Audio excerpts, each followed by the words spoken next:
That should be good now. All right, let's get started. The finale of Justice for All, I think.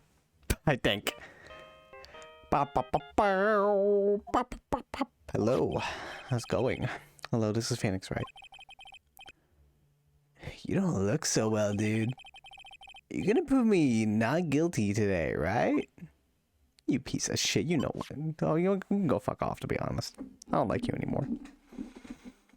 Prove me not guilty, I'm gonna prove your ass. I don't even know what that means. Anyway. Oh, he's gonna do this in front of me? Thanks. Alright. If you please, Mr. Lawyer. Remember, it's not just me. Your precious friend's life is riding on today's verdict, too. Also, I don't know if I mentioned this, but Mr. Unguard's appearance here, very similar. Again, first game's case 4, where someone, not what they say, feigning, one feigning an illness, a mental illness, and the other just feigning being an idiot, and where really they're the mastermind of a murder plot. That being said, now it's making me think that was at the second trial, meaning that possibly this case isn't all it seems to be. There could be one more trial to go, which is why I said the finale maybe. But that be I could go through it all. We have all day. I could do it. I could stream the entire game if it does go on very long, but we'll see. Now listen up. You better get on guard a guilty sentence, okay? If you get that creepy slime bag a not guilty, I'll never forgive you ever. Maya. Phoenix. Mia! Yo, what up, Mia? Maya, how's Maya? I don't know. You don't know? She hasn't tried to channel me since yesterday. Mia, what am I supposed to do? Well, like I said, for a lawyer, the worst of times are when you have to force your biggest smiles. But you can't give up. There's still some hope left. Stop it, please. There's nothing left. Not here. Not anywhere. Not on my super cool ringtone. I think he's going through his darkest times right now. Oh, that cursed on guard again. Will you leave me alone? Look, don't call me anymore. I mean it. You're really mean, pal. Gumshoe, I'm really, really sorry. Where are you? Let me join the investigation team, and we're chasing after the killer, pal. Oh, hooray! Then you have some sort of lead. And you also have your job back, kind of. Sorry, but right now, we've got 0 leads on the guy. But we're not gonna give up. Gumshoe. Until the trial's over, until the verdict is handed down, we're gonna do everything we can to find the killer.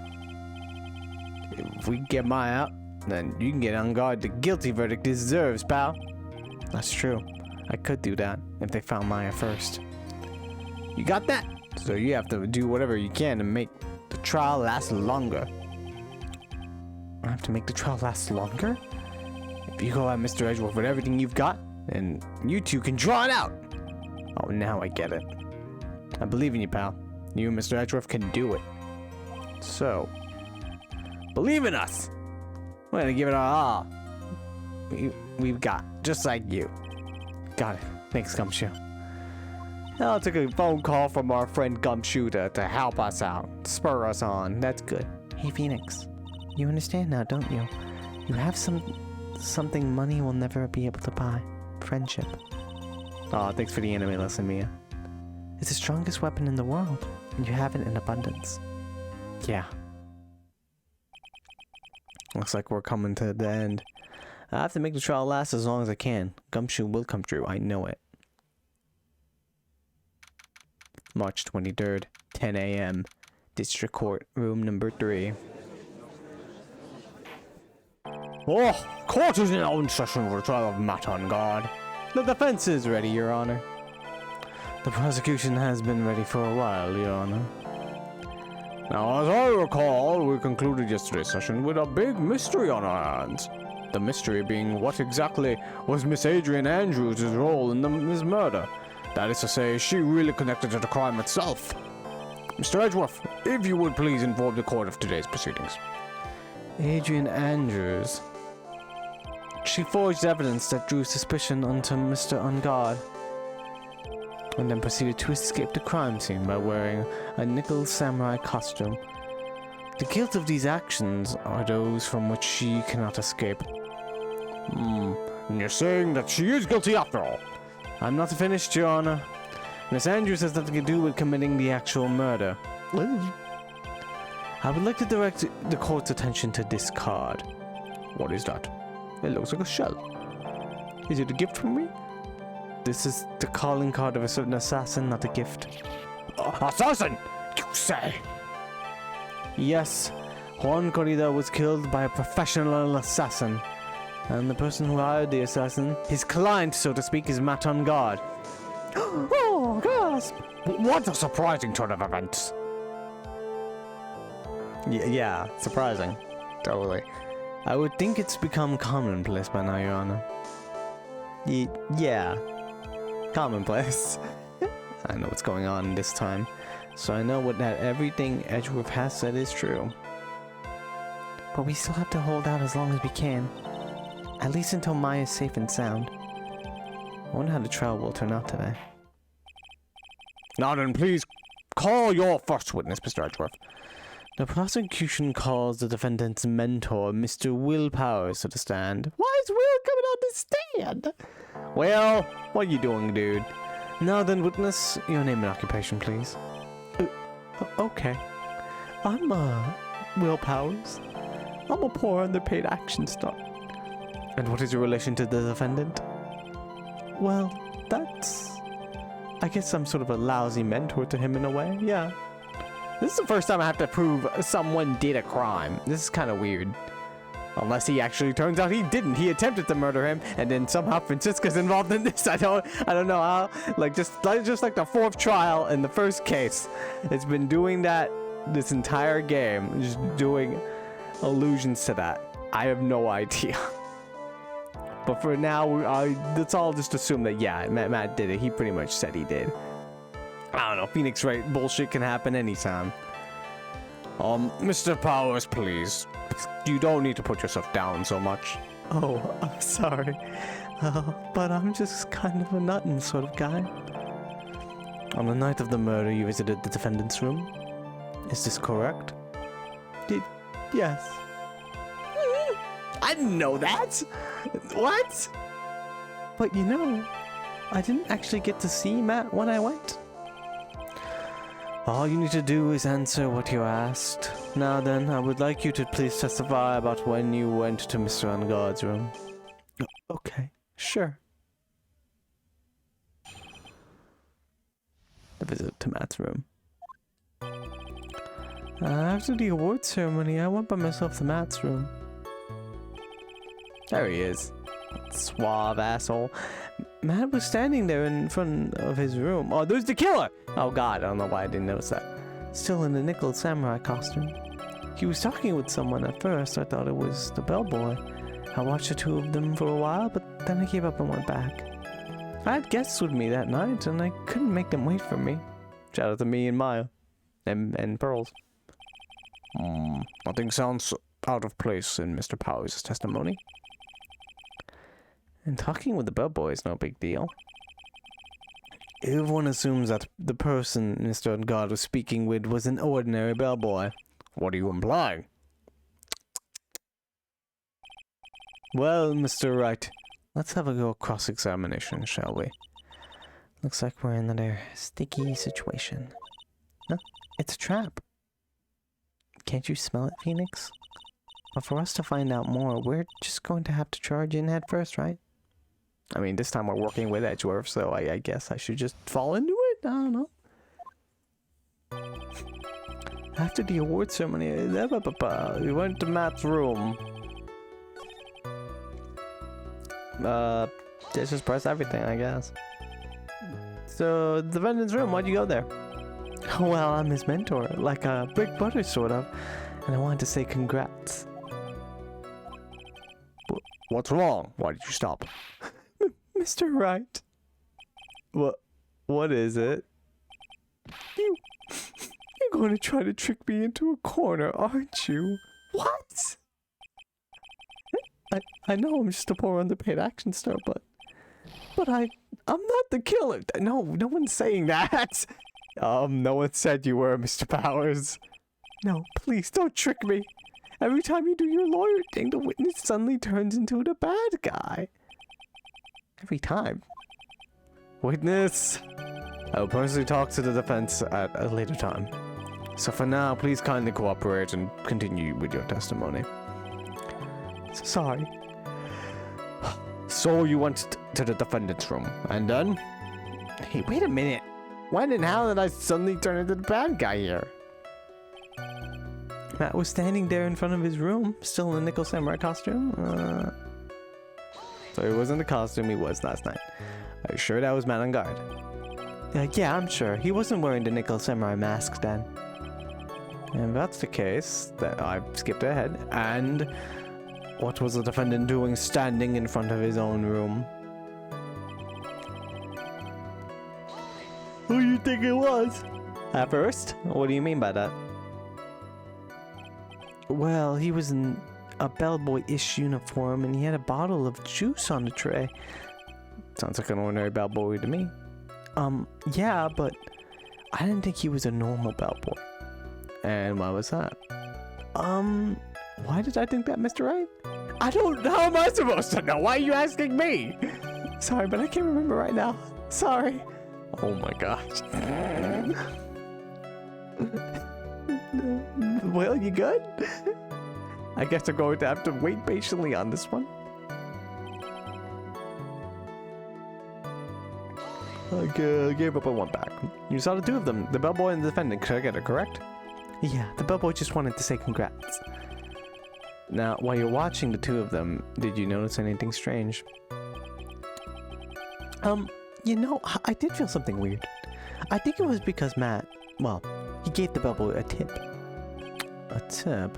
But that's a perfectly normal thing to do. So how long did you watch the two of them?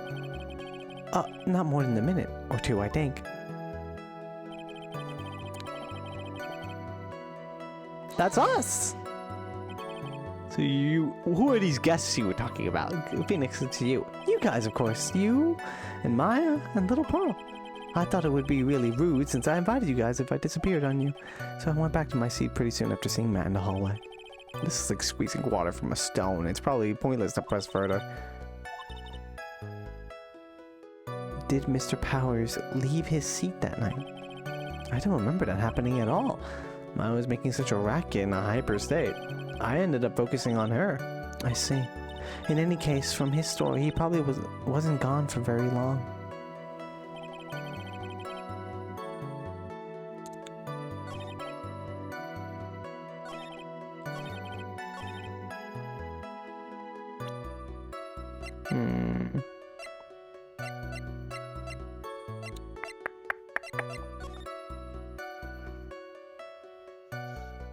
We went out the hall into the young guard room.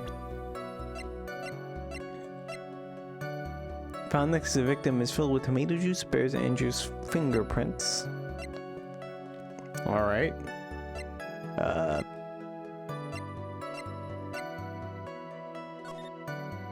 Hallway right after the murder. There's a spy camera, transmitter, a stuffed bear, a receipt for $300 with love from Celeste, figurine. The knife, Tom and Death strangled with a scarf and stabbed with a knife. Obviously stabbed with a knife after the death. Was her suicide note hidden? Actually, I don't know what contradiction I'm supposed to be doing right now.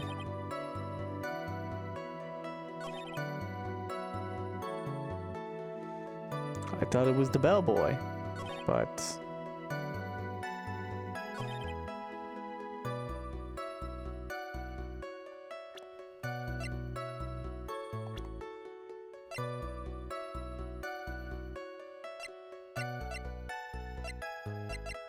I think it's this. hang on. This is the first. We're already saving, right? The first time. Oh, we're so good at the game. I think because, like, he's not the bellboy. He's the killer.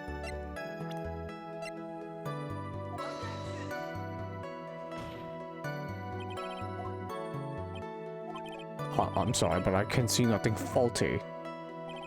Unfortunately, I will have to penalize you, Mr. Wright. No! Must be on the wrong track.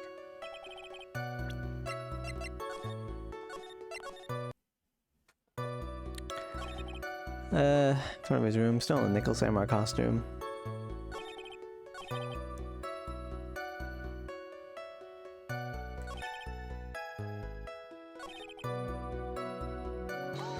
You watched him for a while?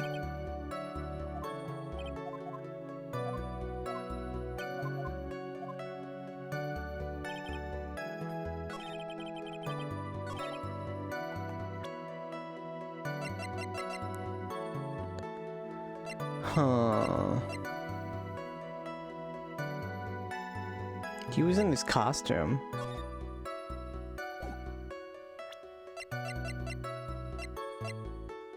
Empty.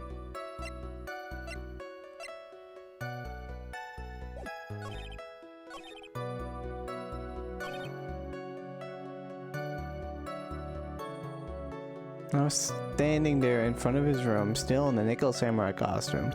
But he said he was asleep. Is there like a thing that says he was asleep, specifically?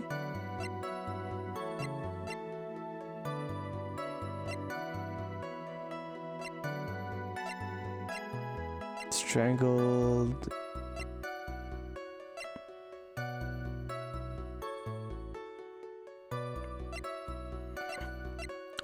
Set to record the victim's room, was running the time of the murder, transmits data, found in the victim's room, identical, wooden bear, covered in many tin cuts?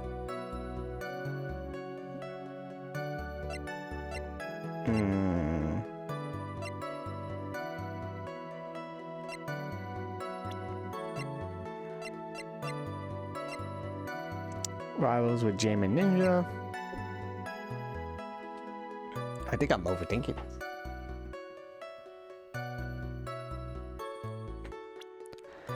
It wouldn't be the first time I do that.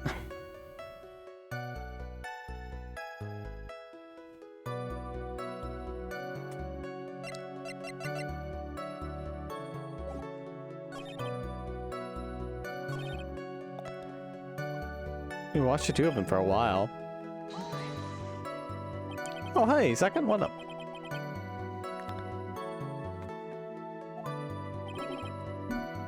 Didn't think it was a normal. Did I press everything? I'm pretty sure I did.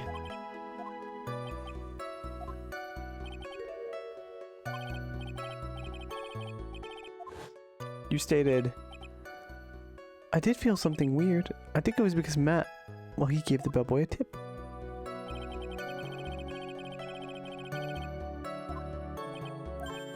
Ah, yeah, that's right. You really know your job.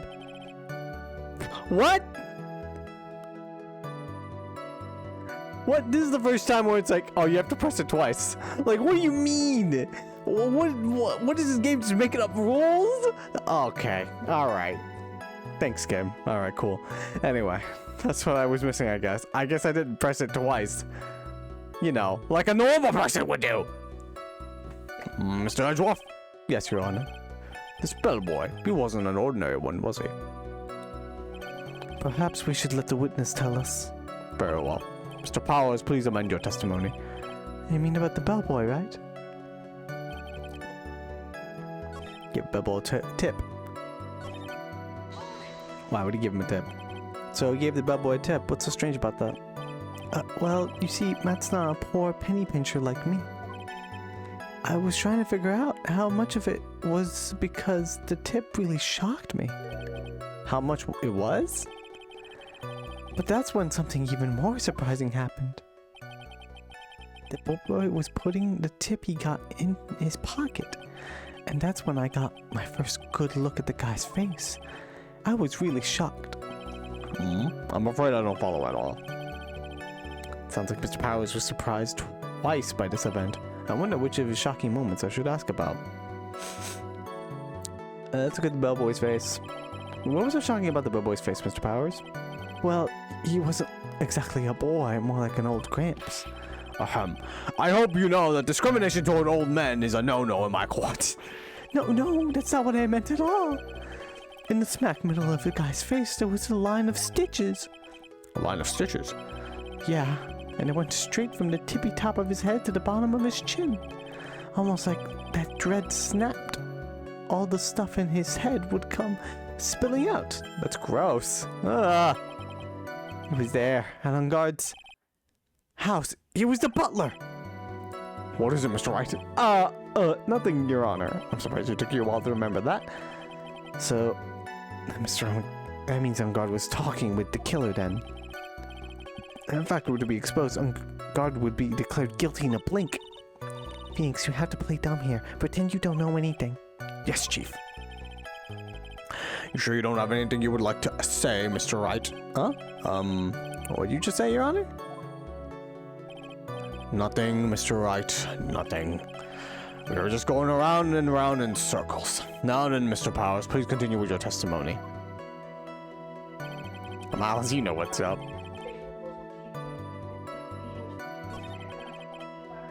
Oh my god, it's just a bunch of fucking cars. Card! Leave me alone! I'm trying to play video games.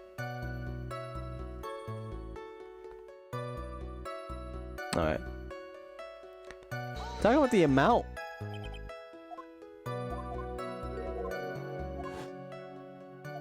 How much does that guy spend on this tip? Who pays the assassin just right at the moment of the murder? I would assume you pay him like a little bit before. The defendant is a huge star. He can afford to give generous tips, wouldn't you agree? Sure. But giving him that much was maybe a little too much, I think. A little too much? Would you please clarify to the court about how much would you say the defendant gave to the bellboy? Honestly, I don't know. I can't even begin to guess. And why is that? Because he gave the bellboy a really, really fat roll of cash. Roll of cash? That's not a tip, my guy. He's paying him for some shit. Oh, well, how interesting. That certainly was a very generous tip, wasn't it? A very fat roll of cash. That can hardly be called a tip, Your Honor. Judge is beginning to look awfully suspicious of us. Raised objection. We must continue this court as long as we can. Objection. The defendant is a superstar. That kind of tip is typical fare for people like him. Objection. The fuck? Are you saying that all superstars are super spenders? Yeah, sure. If I could receive a large roll of cash for simply bringing people things on trays, then I don't know if what I'd be sent around here prosecuting. He's got a point. I don't even get paid, let alone rolls of cash for all my hard work. How much you get paid? I mean, you're a lawyer, you make a lot, right? So suppose that roll of cash was not a tip. Then what was it? Payment, Your Honor. Payment? Isn't it obvious for the murder of Mr. Juan Corrida? Then the bellboy the witness saw. Yes, he was the assassin. Oh my, Hold your horses now, Mr. Edgeworth. You don't have any proof of this, do you? Have I ever been unprepared to support my claims, Your Honor? I have here the card Shelley the killer left at the scene of the crime. I mean, that's just a shell, though. That's just a card. How is that supposed to prove anything? Shelley the killer? He's the person the police's special investigation team has been chasing for ages. I'm certain that the person the witness saw was this very assassin, Shelley the killer. Really? What's wrong, Mr. Powers? No, nothing. Something just clicked in my head and I think I figured something out. Oh? Actually, I saw that bellboy again later on that night. What? Powers, you're killing me here. Technically, you're killing Maya. Because if you get me the guilty verdict, Maya's dead. Mr. Powers, please testify. Tell us what you saw. Yes, sir. Right away. The second time.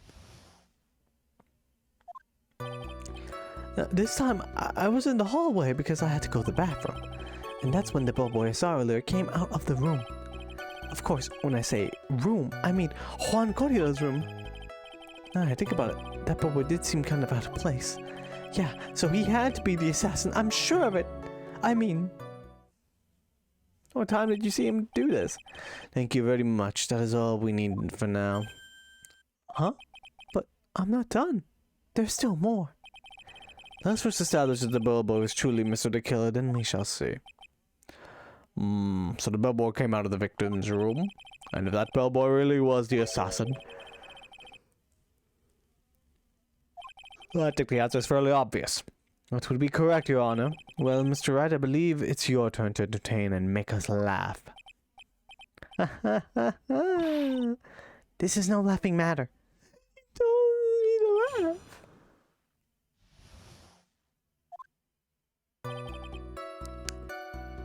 I thought you said to put on a smile, Mia. I'm trying my best here, Mia.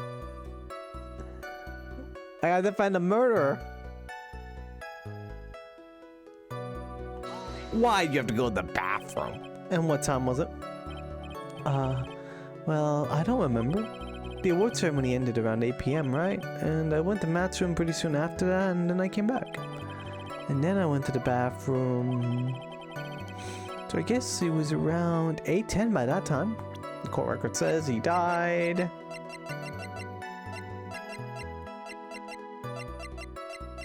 Where the fuck is it?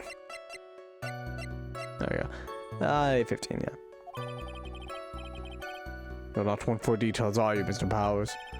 Sorry? I thought I could maybe catch Matt and say my congrats. That's when the bellboy came out.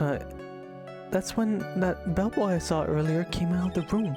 Of course, when I say room, why am I reading this again? Out of the room. Juan Corrida's room. You sure it was the same bellboy? Yeah. And how could you tell? Oh, the bellboy wears the same uniform after all. But you see, well, he had those stitches in his face. So I'm sure it was the same guy who was talking with Matt.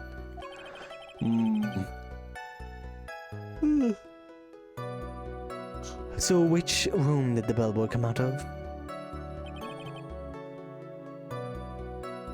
Uh-huh.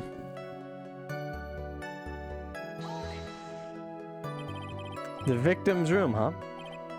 Yeah, the one with all the pretty flowers and teddy bears. It was Juan's room, alright. Words cannot describe how screwed I am. Let's continue with the testimony, shall we?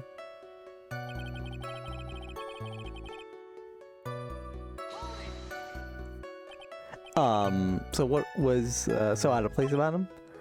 Right. Why the inspired grin? Maybe because I have no idea what damaging thing he's gonna say next.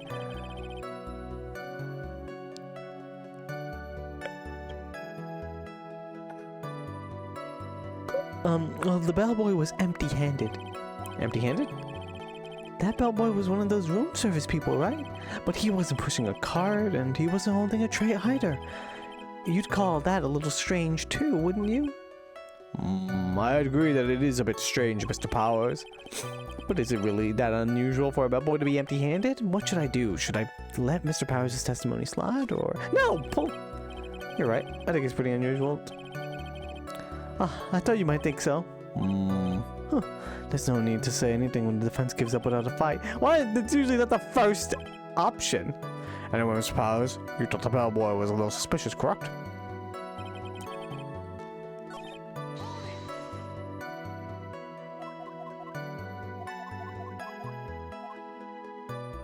Try to pull a fast one. There is nothing strange or unusual about an empty-handed bellboy. But there really, really is. There really, really isn't. Objection! If you two are done being school children, bellboys are for room service. There's no reason for them to be empty-handed ever. Your Honor, I ask that the witness's previous statement be supplanted with this new one. Are you going to do whatever you can to make that bellboy look suspicious?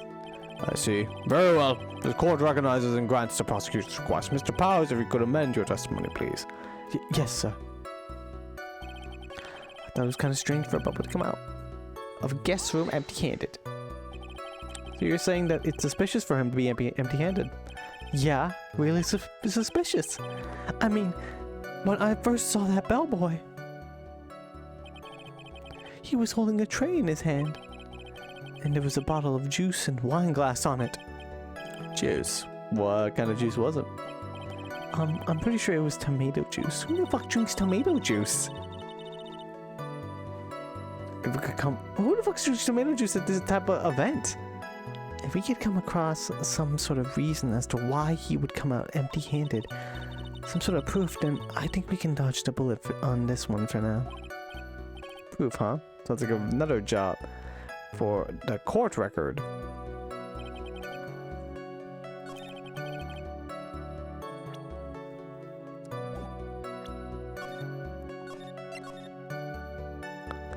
Oh yeah, the juice he had was already there, so...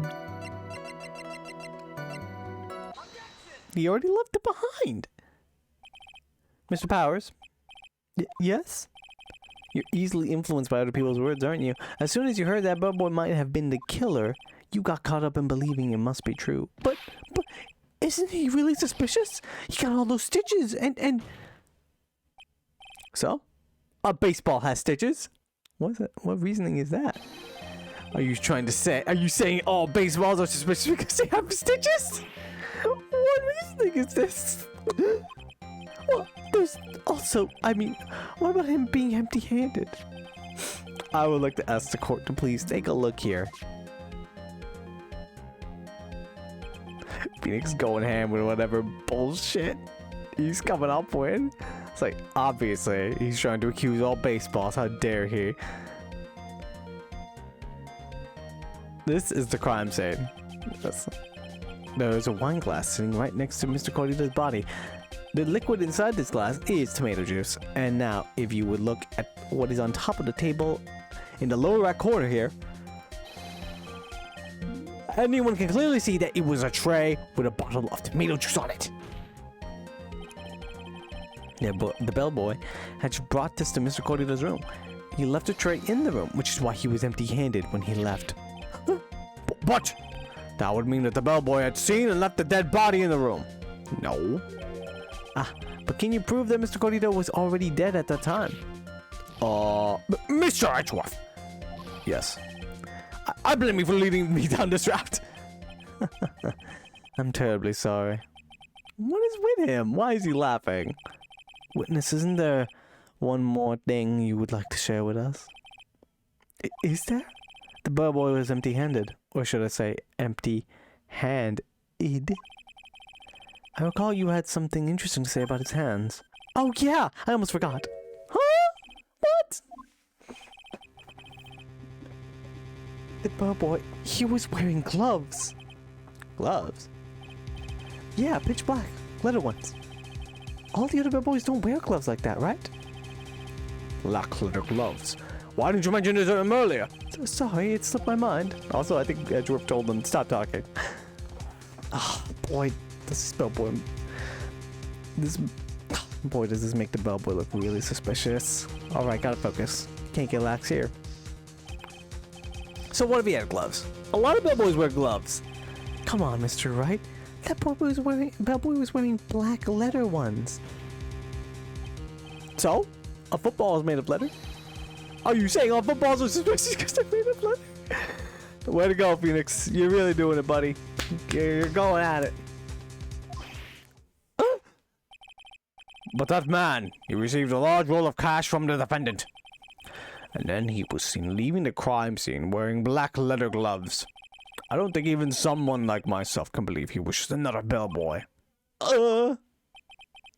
It seems we have finally come to an understanding. Now then, witness, please continue with the rest of your testimony. The rest? Oh yes, please tell us more. Okay. Their second meeting. After leaving Juan's room, the bellboy went and knocked on Matt's door just like that. He gave something to the person inside the room. Then the old guy just left without even going into the room.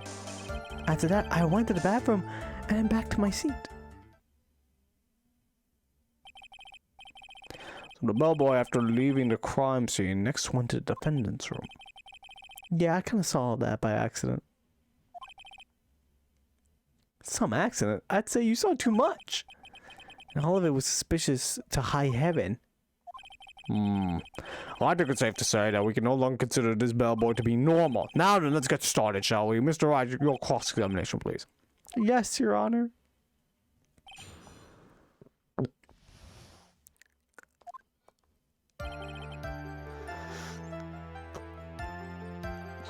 Alright, knocked on the door. Sure. Is that what you say while you were busy spying? Excuse me? I may be poor, underpaid. I may be a poor, underpaid action star, but even I wouldn't stoop to spying. Well, I think the point is, where did you watch all this from, Mr. Powers? Oh, I'm from the door of the bathroom with my left behind a sort of sneaky spy-like. I knew he was spying. Please, does it really matter if he was doing it over or underhandedly? What did the bellboy do next is all I care to know. What a terrible assassin. Just like, oh, there's a witness over there in the bathroom. I'm just gonna knock on Matt's door.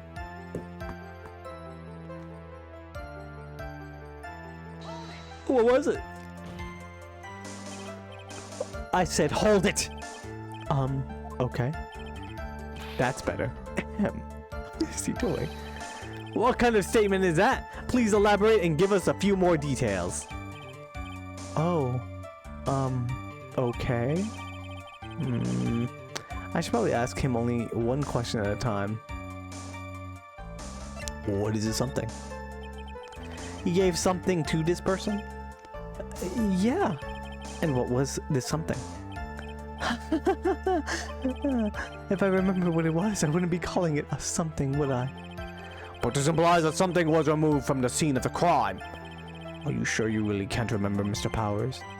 I think it was something kind of small.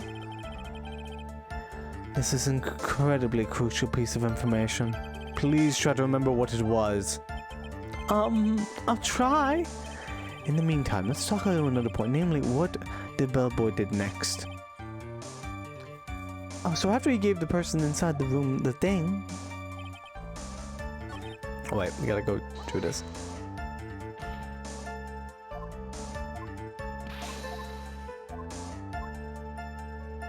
The person inside, who was it? So who took the something the bellboy handed off? Actually, I don't know. What do you mean? I'm sorry, but I only saw the person's arm. Only an arm? Then you're saying you didn't see the person's face? Yeah. I would like to summarize your testimony up to this point, if you don't mind. Also, the something, it must have been the suicide note, right? Now I think about it. The suicide note, probably Juan had it ready for the press conference, and he was about to present it, but then gets murdered by the bellboy, aka the assassin, the killer. And then the killer takes the note, as he was instructed, and then probably gives it to Matt, who's pretending to be asleep, of course. Fun. Let me just drink some soda.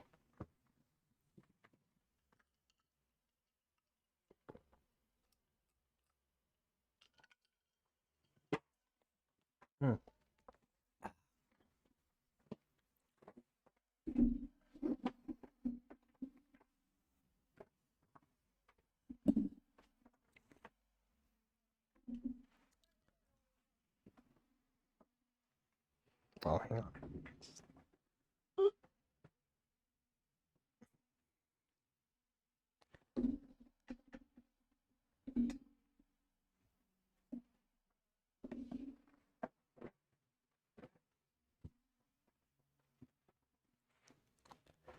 I would like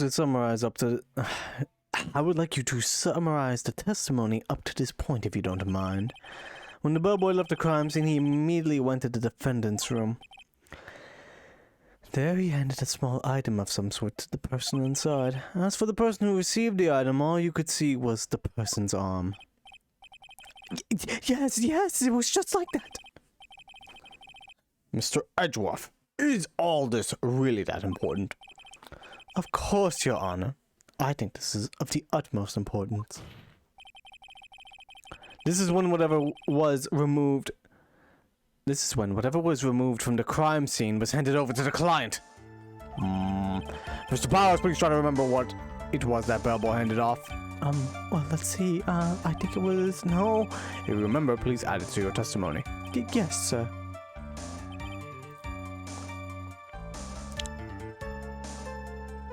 A wooden statue? A statue? Yeah, it kind of looked like one, I guess. If I saw the actual thing again, I'd probably remember, you know? Looks like for this trial to proceed, I'm going to have to come up with whatever this statue thing is and show it to him.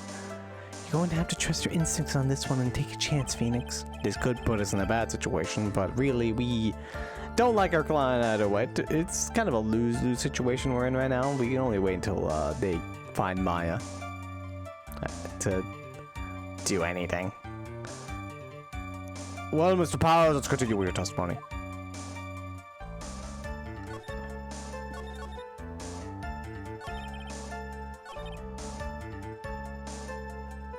Must be this.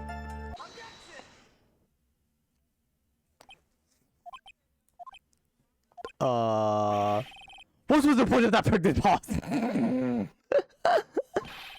Where did that objection come from? Well, speak up. It was me, Your Honor. What is it, Phoenix? I have a feeling that something bad is gonna happen once I show this.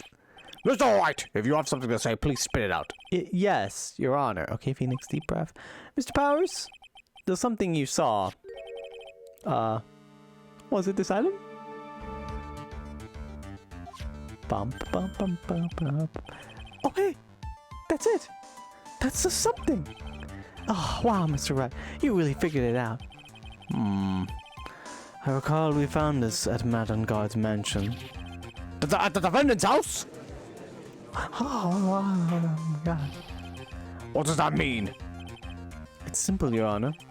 Surely the killer assassinated Juan Corrida in his room, and then he stole this wooden bear from the scene of the crime. Then the bear being found at Mr. Ungard's mansion would mean... It goes without saying, Your Honor. Mr. Matt Ungard is the killer's client. Oh, wow. Oh, my God. Order! Order! I said order! It's alright.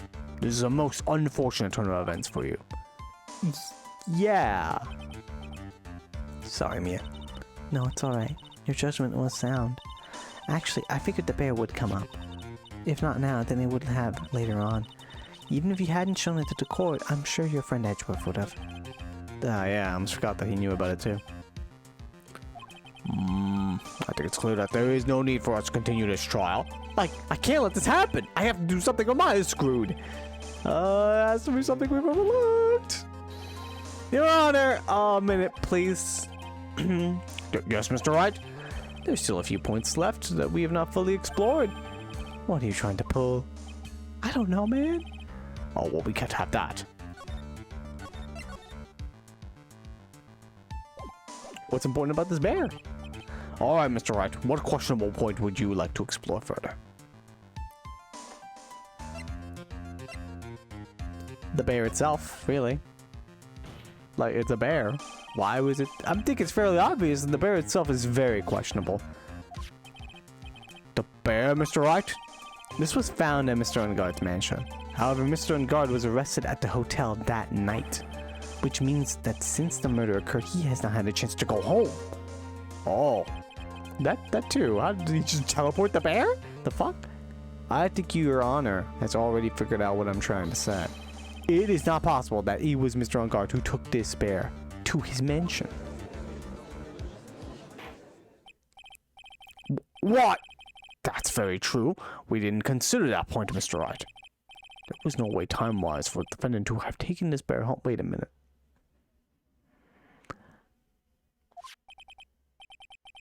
What? Then who the fuck did this? You haven't gotten the best of me yet, Mr. Wright. Huh? I remember it clear as day. I remember what you muttered to yourself at Ungard's mansion. We have this area completely surrounded. There's no way for him to escape. Can't believe it. That butler, all this time, he was the killer. killer and On Guard were working together, so to speak, and the killer was hiding at On Guard's mansion as its butler. What a bold move! The bag of Farine was brought back to On Guard mansion by the killer himself. When it looked like he was about to be arrested, On Guard had him do so. I assume because it would have been bad had the police found it during their investigation. Oh, right. So we just give it back to him afterwards. That makes sense then. And also no one would suspect a fucking toy bear. I assume Adrian Andrews saw the bear there, didn't really pay no mind, it's like whatever. She was busy framing him for murder and kind of being nervous about it. And then the butler was maybe as he was being arrested, he hinted to the butler, "Yo, put the bear in my house. It's bad." Also, I guess kidnap a girl to, you know, get me out of this. Kidnap the lawyer's girl, the assistant girl, and then, you know, just get him to hire. I need a lawyer. I guess I don't fucking know. It's kind of insane. Why pick me? If my theory that Francisca has something to do with this, why pick me? Maybe she suggested me to have this all happen to her. I don't know. Again, though, she was shot. Like, she was really, maybe she was willing to be like, yes, shoot me. Let's fucking do this. And then just get shot by the killers. Like, yes, now I'm gonna go to the hospital. Fuck this shit. Gonna get him arrested or something? I don't know. I don't understand. I don't know why if my weird ass theory is correct. Francisca hasn't been involved in this trial at all, and this is the final trial, and I don't know. You'd seem that the main antagonist lawyer would have some involvement, but she hasn't shown up. You just got shot. This is too much. Is there anything I can attack at all? I have to try. I have to find something else. What will you do, Mr. White? Do you plan to? I plan to expose it clearly. Shaky place in Mr. Powers' testimony. What? There's still another one? Yeah. There is indeed, Your Honor. It's quite questionable. Quite questionable point. What are you trying to pull? Oh, well, we can't have that. All right, Mr. Wright. What questionable point would you like to explore further?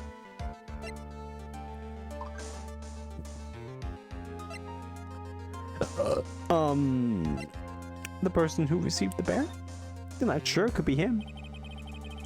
There was one thing in Mr. Powers' testimony that was very unclear, and the identity of the person who received the bear.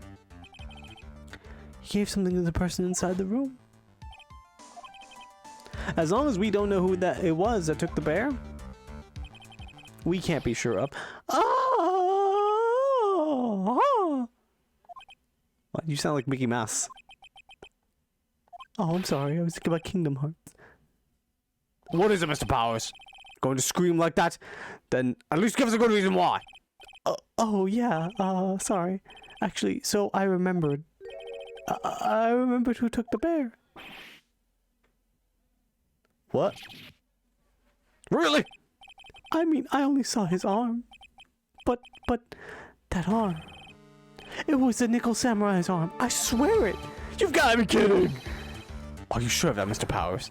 Yeah, I'm sure it was the Nickel Samurai. How do you not notice it was the Nickel Samurai? Look at this fucking photo in his memory. Like, come on, man. Come on, man. It didn't look like a normal human arm. It looks like a robot arm. Order! Order! It looks like you've dug your own grave yet again. How many times is that today? I've lost count. So the person who took in this little bear was the Nickel Samurai. And as we all know, Matt on Guard is the Nickel Samurai. Thanks to the defense, we've made that all the clearer. I think we've heard enough. We now know why this bear figurine was at the defendant's mansion, as well as who it was that received the bear from the assassin in his room. Everything has become very clear. The client who hired the assassin to commit the murder was Mr. Matt on Guard. I see no reason for this trial to continue, therefore I will now hand down my verdict. No! Thank you, Your Honor, for your understanding. You do remember that we have to save Maya, right, Edgeworth? Have you found her yet? You see, Mr. Wright, you cannot win against the truth, could you? It's hard to win against the truth, to be honest. I knew it would turn out like this way. After all, what Edgeworth has stated is the truth. Any last objections, Mr. Wright? Well, do I? What should I do? Now, we're raising an objection, because... Yeah. Saul Goodman could do it. You're right, he could. Objection! There's only one way for me to drag this trial out. The only thing I have left is one dirty trick. Your Honor, right now we have these two reasons to believe my client is the assassin's client. Also, Kim Wexler could do it. Both of them teaming up. I've only had her. I guess Mia is like my Kim Wexler. Except she's dead. Or ghost, I don't know. Reason number one, he accepted the bear figurine from the assassin. Reason number two, that very same figurine was found at an unguarded mansion. However, it's possible that this is all the work of a certain other person. What are you saying? What I am saying is, it's possible a different person is the killer's real client. The real client? Yes. Is this all you have? Now then, Mr. Wright, let's hear your theory. I actually have a theory. Now that you mention a real client, it could be Francisca. I'm gonna man it up. What do you say is the killer's real client, and therefore the real murderer?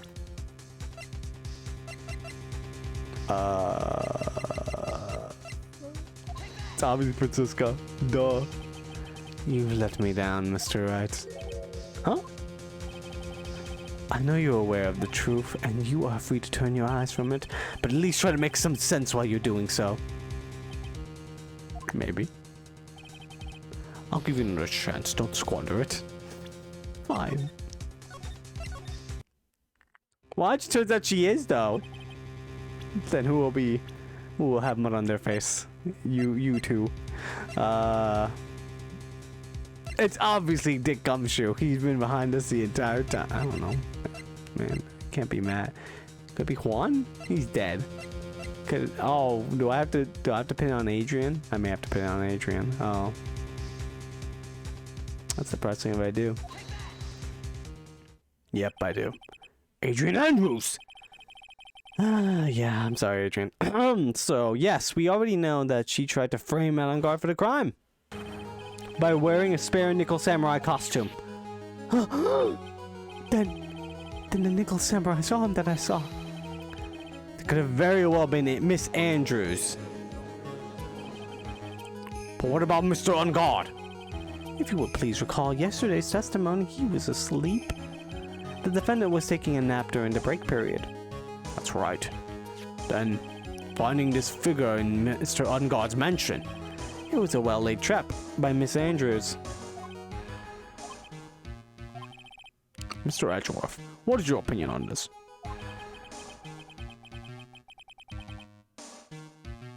I can't even begin to count the flaws in the defendant's logic. Hello, Goatee.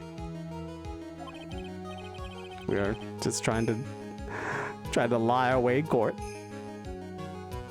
Besides which, there is no evidence to support it.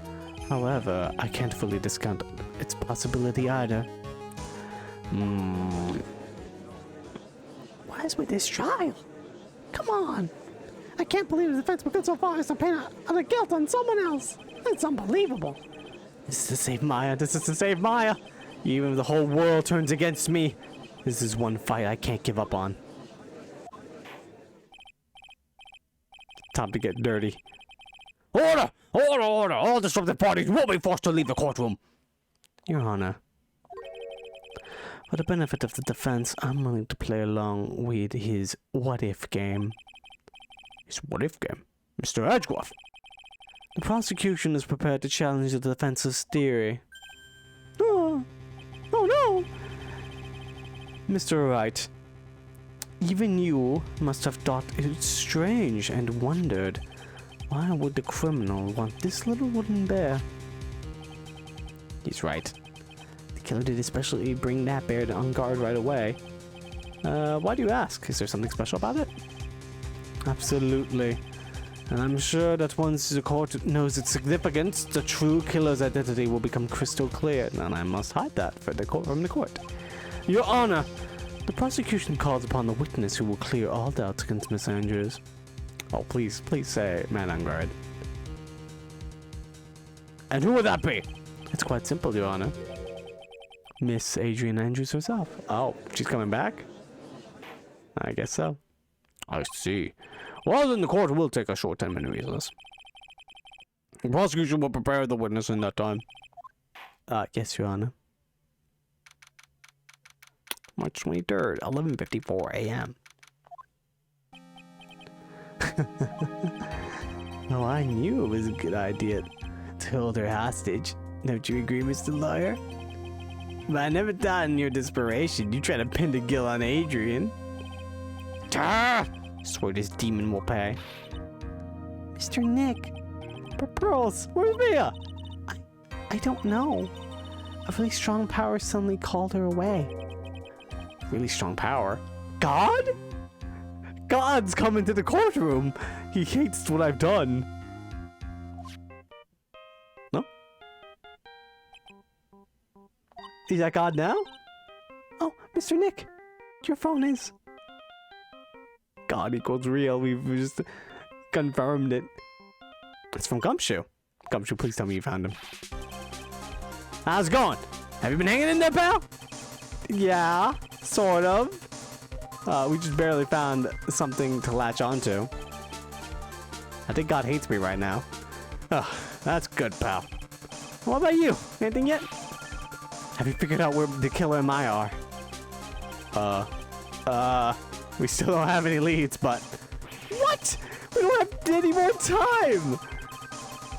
We just had one. Even a single clue would be really helpful. I was only able to come this far because I keep thinking to myself, I'm gonna keep this drug going until mine's been rescued.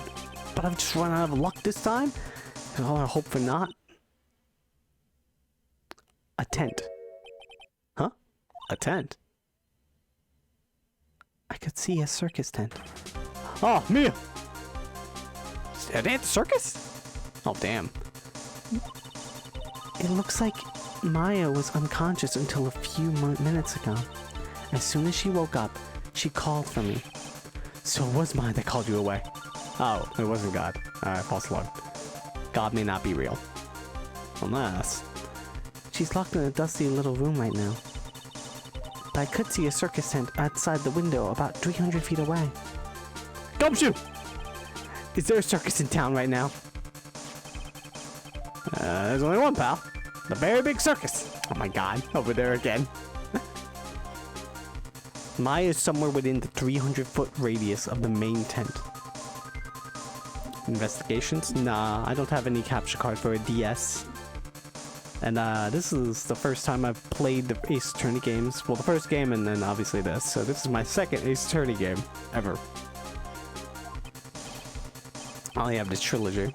I'll probably buy the great Ace Attorney a little bit in the future. If they make a trilogy of it or like a HD collection of it and re-release it, that'd be nice. I'd play it. What? Hold on a sec, pal. Hey, draw a circle on the map. About 300-foot radius from the main tent. Hurry! And? I could see a mailbox under the window just outside. Gumshoe. There's also a mailbox. Okay, what else? What else, Mia? I'm sorry, but it was a very small window. I couldn't see anything else. I felt like it was in an old office building. Maybe the 3rd floor or so? I heard her. The old office building. Good stuff, pal. Okay, just hang in there. Just a little longer, pal. Wish us luck.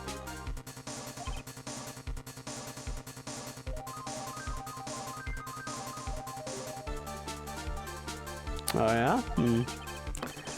I never have emulated stuff before.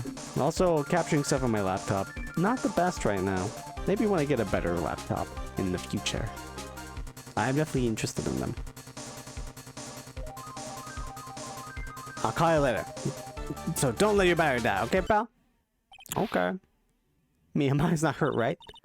She's in a pretty bad state, Phoenix. She's being starved. No! Come, Shu, please hurry. Looks like we're out of time. Are you alright, Phoenix? It's only a matter of time before Maya's rescued. I can do this. I just have to make this trial last a little longer.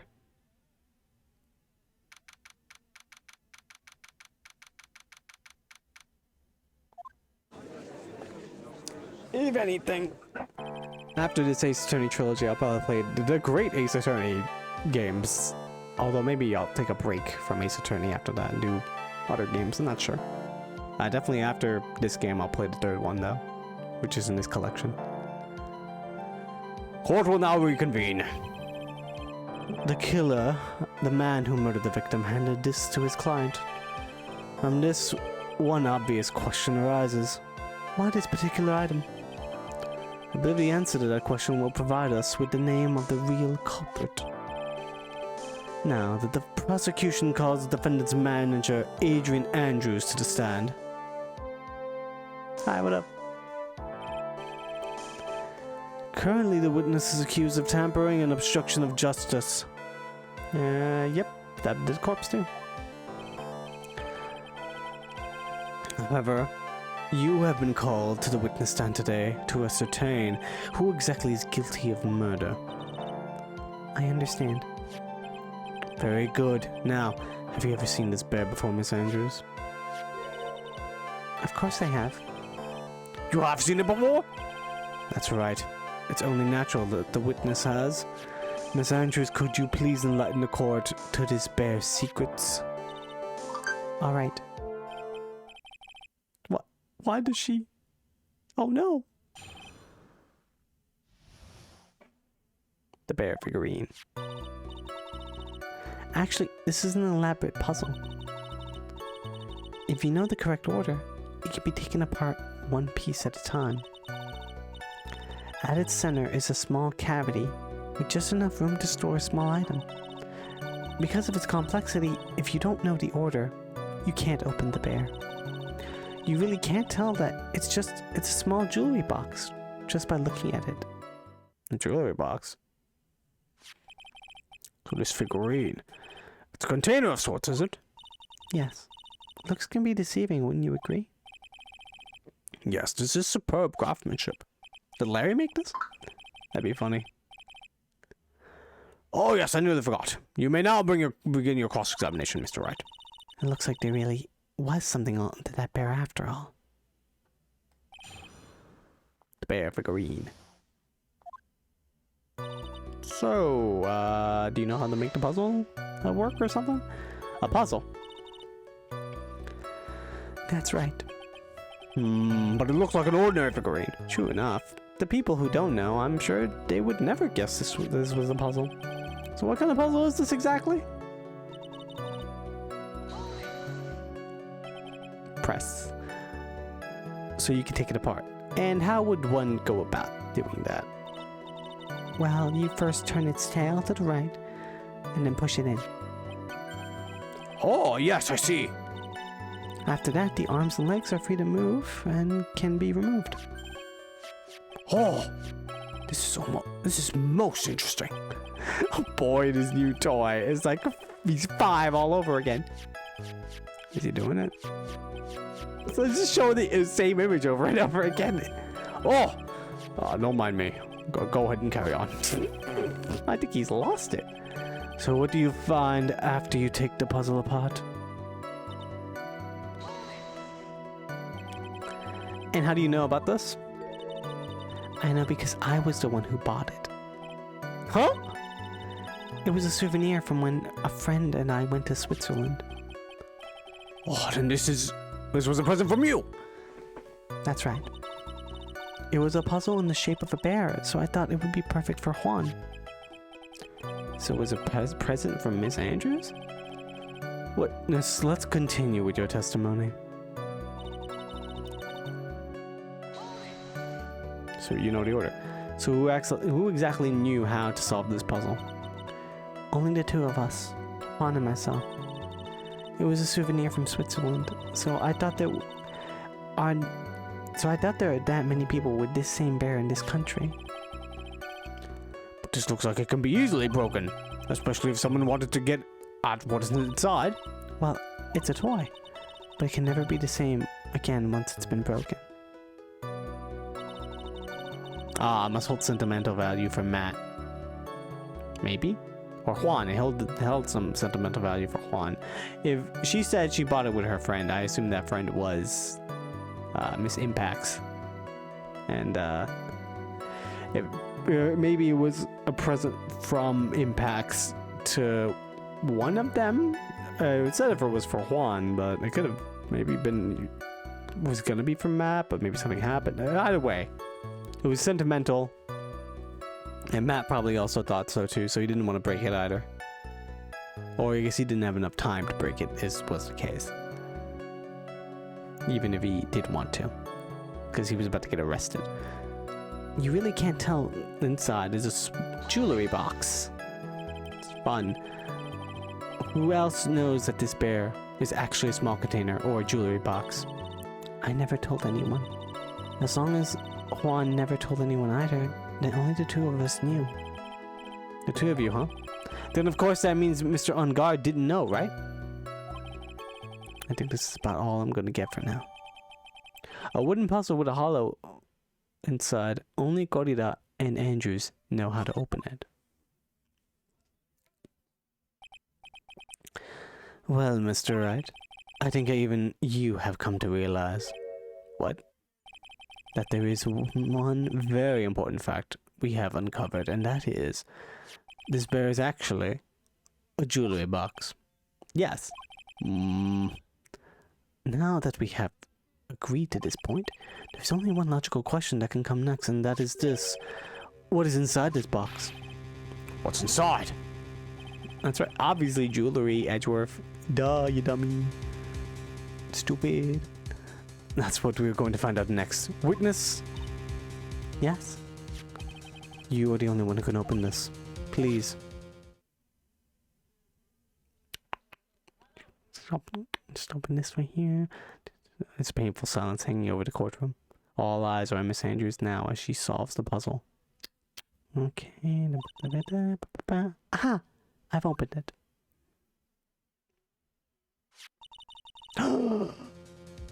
It's a note. It's the note. Is this what you wanted? What is that? It looks like a note. Uh-oh. I don't think we need to guess at what that is, do we, Mr. Wright? Uh-oh. It's the suicide note. Suicide note? The suicide note left by Juan Corrida's former manager, Celeste Impacts. Until now, no one knew of its whereabouts, but just as we suspected, it was hidden. Hidden by the victim, Juan Corrida himself. It seems Celeste Impacts had very beautiful handwriting, and she just as beautifully signed her own name on this document. This is most definitely the note she left right before she committed suicide. Order! Witness, do you know about this? Yes, I did. I heard all about it from Juan. You said you didn't know what the note was. When I discovered his body, I looked for the bear. I wanted to destroy the note before it became public. Oh, I guess she was figuring it out. But I couldn't find it anywhere. Because it had already been taken by the killer. Everything is going at Mr. Edgeworth's pace. So now that the suicide note has been found, what's the next logical question? What is written on the note? That's right. At least, that's what I would think. Now then, I believe it is only appropriate that the contents of this note be made known. I can't stop you, can I? I went through so much just to get my hands on it. And I was gonna burn it for her sake. I'm deeply sorry, but I can't allow you to persuade me to stop. Your Honor, if you could please read the contents of the note out loud. Very well. Here we go. Watch you like opened it and then immediately ate it like. Now no one has it. Take that, bitches. It just eats the note and was like, well, I guess the case remains unsolved.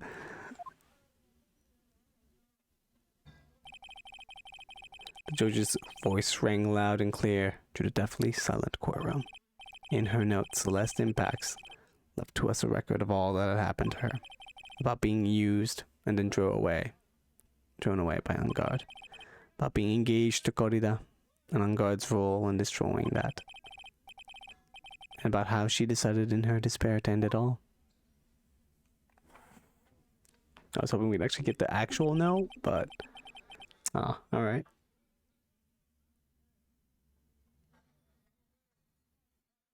That's disturbing. Why would he do that? I don't know why he would do that.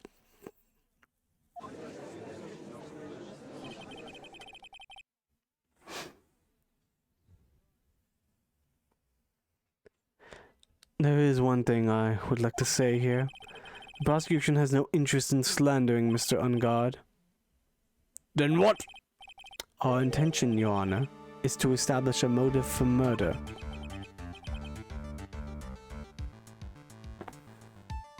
Isn't that correct, witness?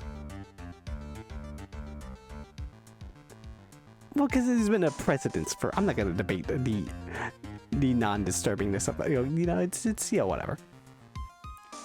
People usually eat notes.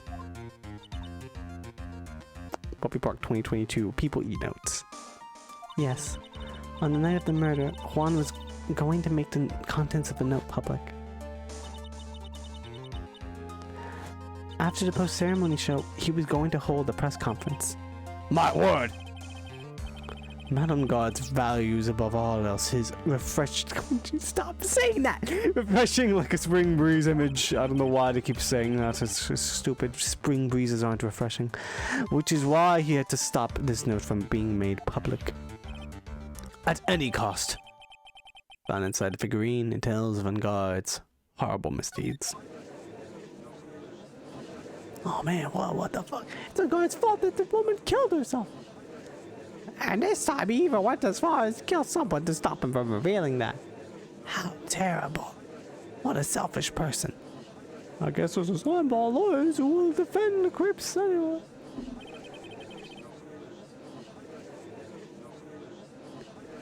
There is no room for doubt here. Mr. the Killer's client goal was to obtain this suicide note.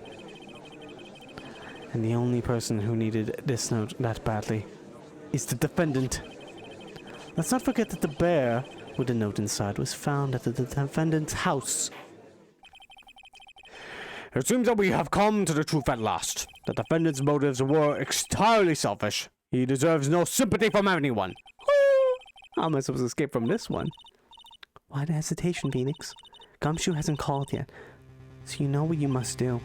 I know. I have to carry on and buy him some more time. Come on, Gumshoe! Okay, there are two deadly pieces of evidence, the figurine and the suicide note. Maybe somehow I can find a way out of the situation through one of those. The gavel is already in the judge's hand, Phoenix, hurry!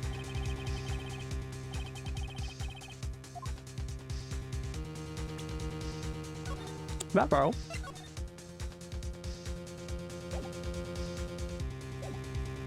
The suicide note or the figurine. Which one of these should I pursue?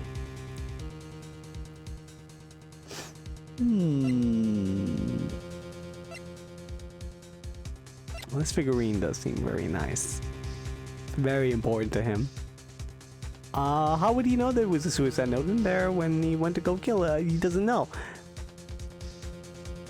I mean, they're both the same, really. Objection! Miss Andrews only said that two people knew. He didn't know. Please wait, Your Honor. Okay, well, then he obviously... Oh, man, look at that lawyer. He's still going at it? It's like he doesn't care. He's fucked up. Well, okay, actually, we do not know, because he was listening in on conversations through the camera. But... we're gonna have to make this trial go on a little longer, so the assassin took this with him from the crime scene after murdering Mr. Corrida, at the request of his client, of course. So what's your point, Mr. Wright? I don't think it's possible that Mr. De Killer's client was Matt on guard. In fact, I think there's a contradiction here. You can't tell just by looking at it that this bear is really a jewelry box. The chances that Matt on guard thought the note was inside this bear are 0 to none. Oh, I didn't think of that way. Hey, Sky. I'm delaying trials, just like my hero, Saul Goodman, would. Exactly. But I didn't think of it that way. And I thought it was rather strange. After all, there is no reason why Mr. Unguard would ever want a jewelry box like this. Order! Order! Order! You make a valid point, Mr. Wright. Mr. Edgeworth, what is your opinion?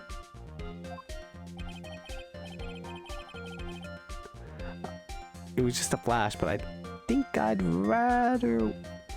rather well on this one. Unfortunately, I think he believes differently. Bowing. I believe a show of appreciation is in order. Huh? The defense seems to be in love with wishing more despair upon itself. I would like to direct the court's attention to this. No, let's not direct the court's attention to that. At least wait a little bit. We still need a little bit more time? I don't mind losing. I just need to lose a little later. What is that? It's a very small video camera, Your Honor. This type of camera is commonly used as a means of spying. Spying? What the?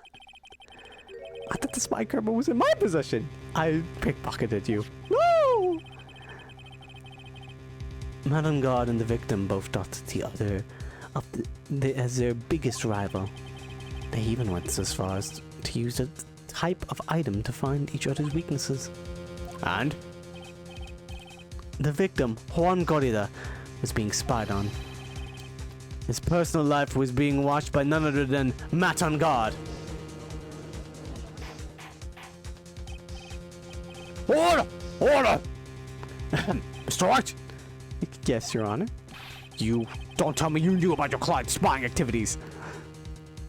No. Why would I know that? It's not like he told me. Your Honor, my client did not tell me about his spying activities. Well, sort of? Sort of is not an acceptable answer, Mr. Wright. I see you're confused, Mr. Wright. You're probably thinking, but I have the camera that was in the stuffed bear's eye. Woo!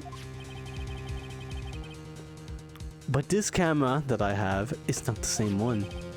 Last night I searched the victim's house on a hunch. Using this. Hey, Gumshoe's detector. Gumshoe's bug sweeper. I'd be safe in his hands, would you? Oh no. Yeah, sure, totally. By the way, Mr. Wright, the defendant's fingerprints were found on this camera. Madame God's fingerprints were on there? Well, Phoenix, looks like those cameras were hidden all over the place, huh? What am I supposed to say to that evidence? Oh, I don't know.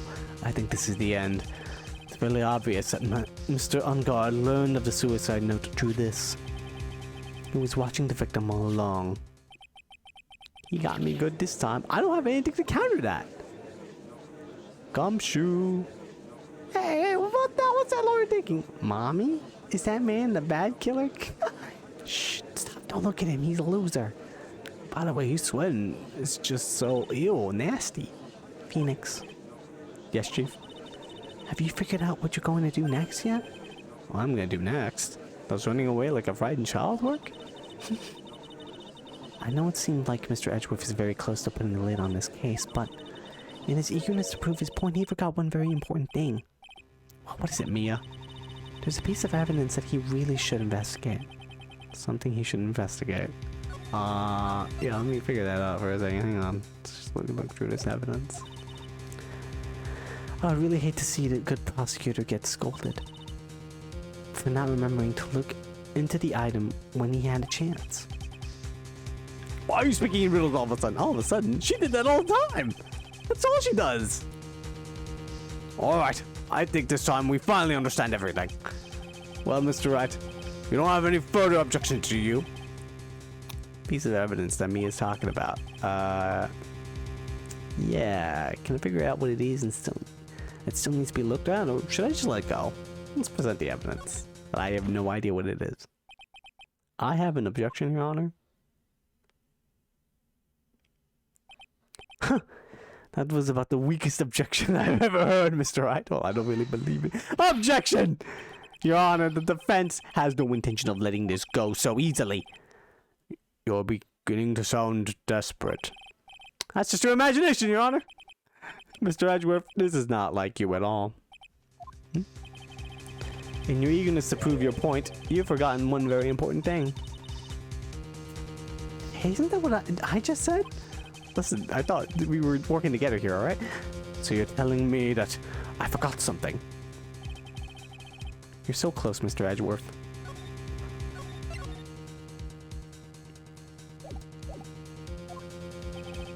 But there's something you really should examine about this piece of evidence.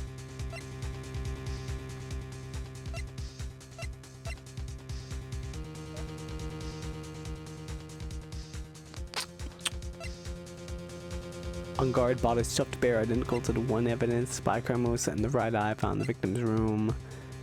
Changes the footage taken by the spy camera into radio waves and transmits the data. Set to record the victim's room from 8 p.m. to 1 hour was running at the time of the murder.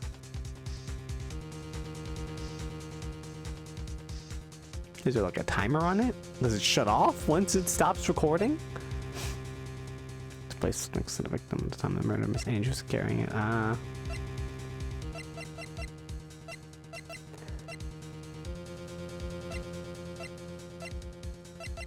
There was the outfit, the killer.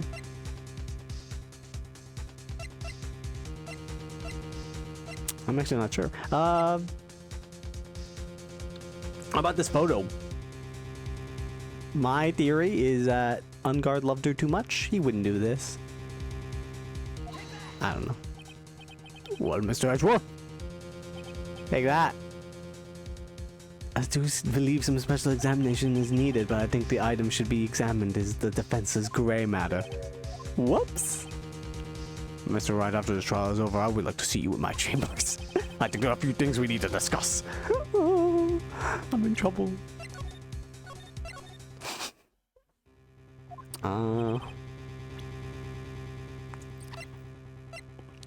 Must be some of the new evidence. This credit card receipt, $3,800 on guard bought a stuffed bear. And it is definitely this bear. What about the transmitter? Nope, we obviously talked about the transmitter, no shit. Oh boy, I forgot.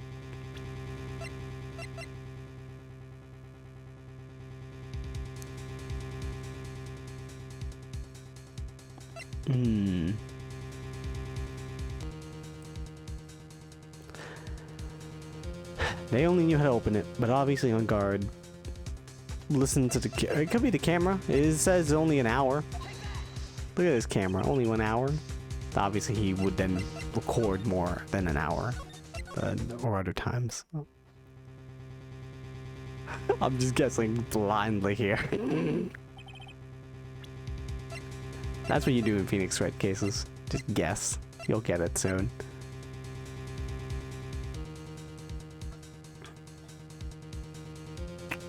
Why did we... God,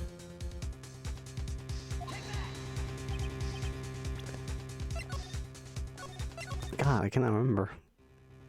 Maybe I should see the fail state. It'll give me some hints. Probably a good idea. Other than just guessing every piece of evidence. It's over. I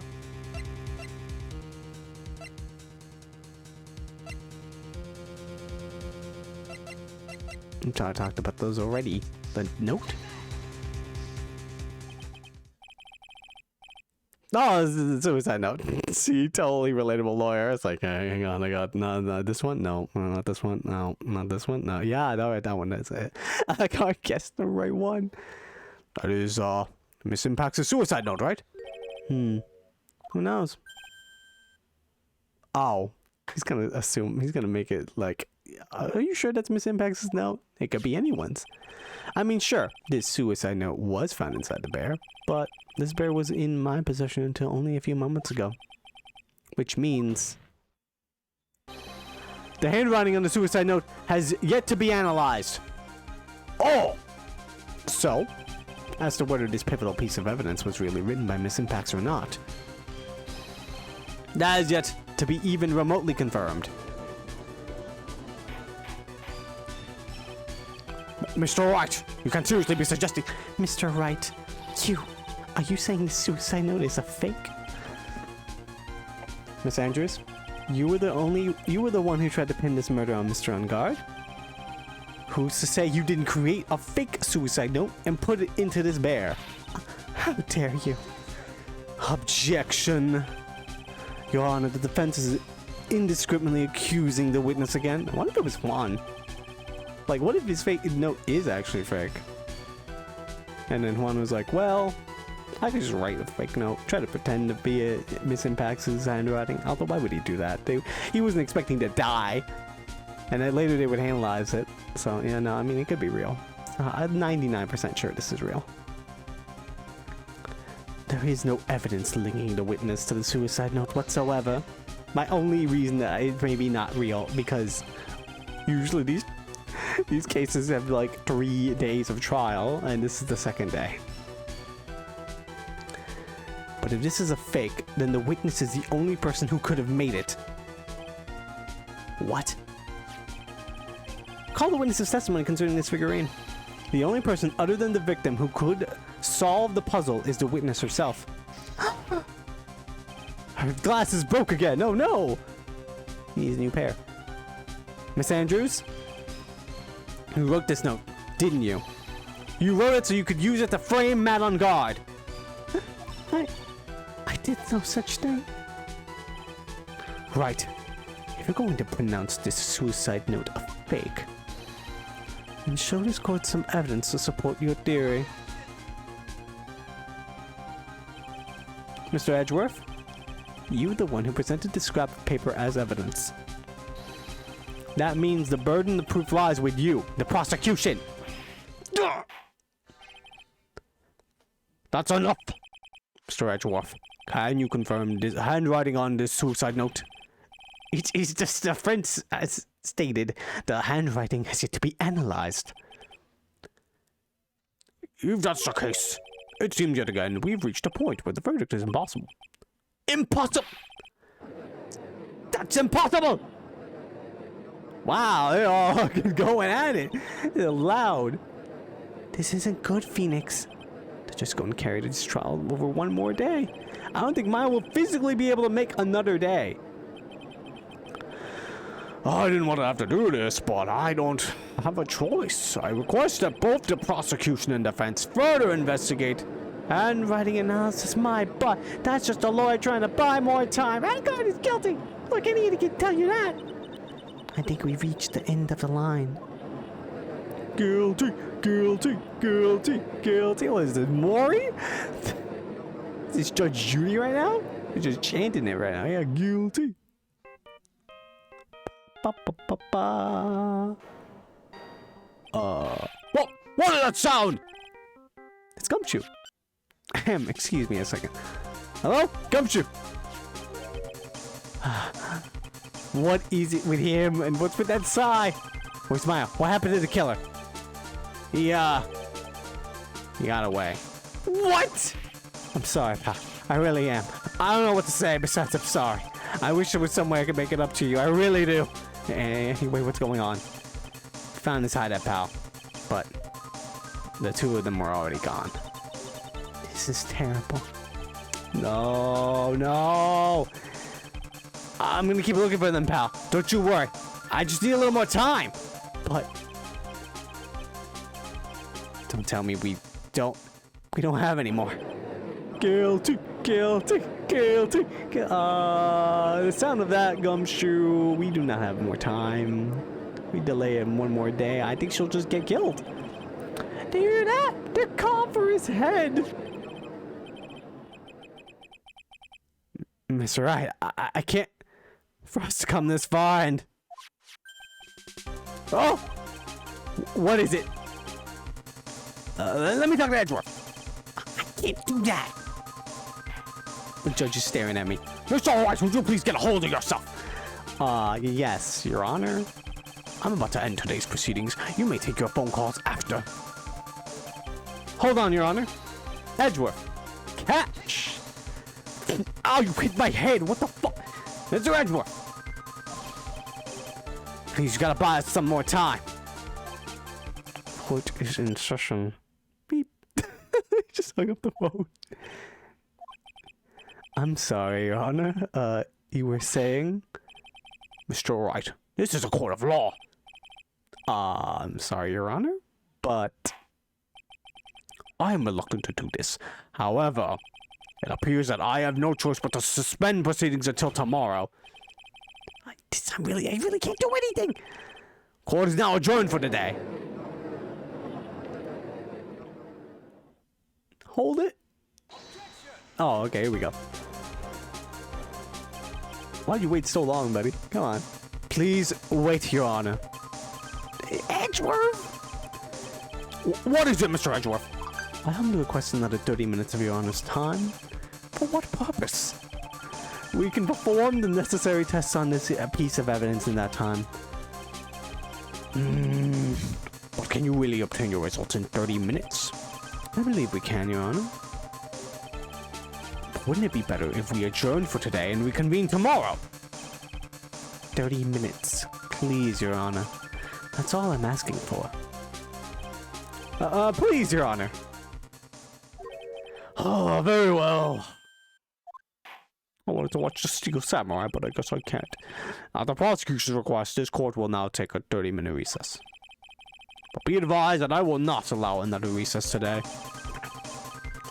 I'm not sure if this is helping or hurting us. The court will now take its final recess of the day. Okay. 2:04 p.m. Right. Well, what's going on with Maya's situation? The killer looks like he got away again. 30 minutes? We can't find her in that time. Buddy, please tell me it. Report! Oh, is that Mr. Edgeworth? We don't have time, just spit it out!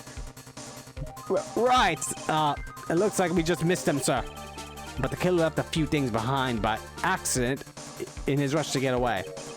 A few things? Can we use any of them as evidence? I taught you that, pal. I have things he left with me right now, and I'm on my way over. Really? That's odd. Any items like that are usually sent to the crime lab first. We don't have time to wait for those guys, sir. When those guys weren't looking, I swiped the stuff and ran. What? I just stole evidence. It's like, oh, I gotta take this. See ya, bye. Well, I'm not a detective anymore, so I had to. I'm really sorry, sir, but I gotta put the law on hold for now. Sounds bad. I hope he doesn't get in too much trouble over this. With my hunk of a car, I'd say I'll be there in about 20 minutes, sir. Don't worry, I'll be there. Wait for me. Alright, just get here in one piece. I'm on a mission, and no one stop me now, sir. No one! I'm pulling out all the stops and running every red light. Okay. I'm left by the murderer, huh? Maybe there's something among them that'll be decisive enough to end this.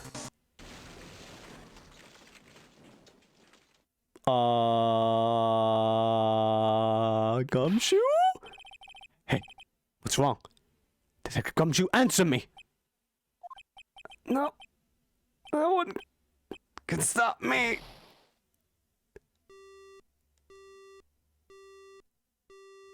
Did he just get in a car crash? What happened? It sounded like he had an accident. I'm guessing his cell phone broke as well. What was he thinking? We've got to hurry and call for help. We have no idea where he is. His cell phone is broken and he wasn't driving a patrol car, so no radio either. Also, if we don't get to those items before they do, the police will take possession of them. Oh, we can't let that happen. Rip Bozo. Well, if there is a way we can find out where he is, then we stand a chance. Why, oh why did Gumshoe have to get into an accident now? Is there any way to find out exactly where he is at this moment? While he was on his way from the circus to here, there has to be a pathway. There is a way. That's right, there is a way. What? How? I'm sure we can find out where Detective Gumshoe is through this. The transceiver! Right, we're not in the middle of a mock trial here. I guess this won't work, huh? I guess it's up to me. Alright, I'll think of something on my end. Don't get your hopes up, but I'll try my best. I just found the transceiver immediately, come on! Did I say something wrong? Edgeworth. What is it? I don't have any right to judge anyone ever again. I know my client is guilty. But what I'm doing now, I'm pinning the guilt onto someone totally innocent and using the evidence to do so. It might be my turn to say defense attorney Phoenix Wright chooses death. Right. Doesn't suit someone like you to cry useless tears, whether you did your job well or not. Can't believe Buppy killed Gumshoe. No! I can only be seen after the verdict has been decided. The verdict. I'm getting a phone call. No! Hang on a second.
Sorry about that. It was Gumshoe.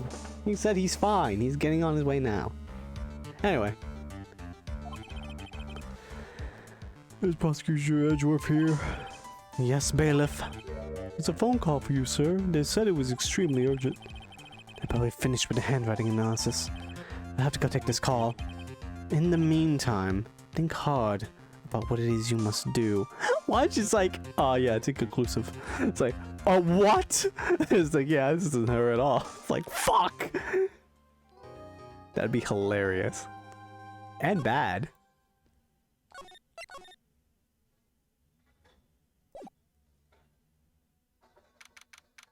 March 23rd, 2:35 p.m. Court will now reconvene. I assume both sides are ready. Yes, Your Honor. Yes, Your Honor. Oh God, it's been conclusive. Oh no. Oh fuck. Ah shit, you gotta be kidding me. I was just lying out of my ass. Can't believe it. I did say 99% sure that that note was real. Because I was kind of thinking like something like this is gonna turn out to be true. It's actually not real. I guess was also because it's like we didn't actually hear the contents of the note. And also my guess is that maybe the note isn't as damning as we all thought. Like maybe it's actually like she's just very sorry about things. She just didn't mean for everything to be this way. Like she's very regretful, even though she doesn't have to be. I don't know. I don't know what's going on with that note, what the real note is. Anyway, I can understand the defense acting like this. However, why do you also seem distraught, Mr. Edgeworth? That is... It's nothing, Your Honor. What's wrong with Edgeworth? It looks like something unexpected just happened to him. Now then, Mr. Edgeworth. If you could please tell the court the results of the handwriting analysis on Miss Impax's suicide note. Yes, Your Honor. Unfortunately... We have discovered that this suicide note is a forgery. What? What do you mean, Mr. Edgeworth? This note was not written by Miss Impax herself. It is a fake. Order! Order! Order! Mr. Edgeworth, would you care to explain what is going on? If this was not written by Miss Impax, then who wrote it? We would need more time to do a more detailed analysis. However, it appears that the handwriting matches that of the victim, Mr. Juan Gorilla. Yeah, I was right! Fucking, he wrote the fake note. You fucked. Mr. Corita? Well. It looks like Miss Impax never left a suicide note after all. She never wrote anything about On Guard. However, Your Honor, even though this suicide note is fake, Mr. On Guard could not have known that, and so that facts remained unchanged. Acting under the assumption that it was real, he had plotted to possess it. That does sound very plausible. This theory that On Guard had no idea that the suicide note was fake?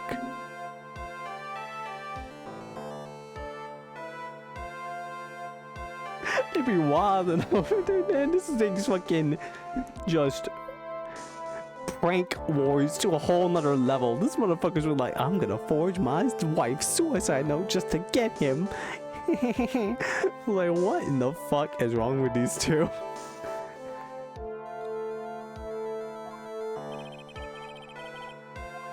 Something seems a little wrong with it. Got punked one corridor.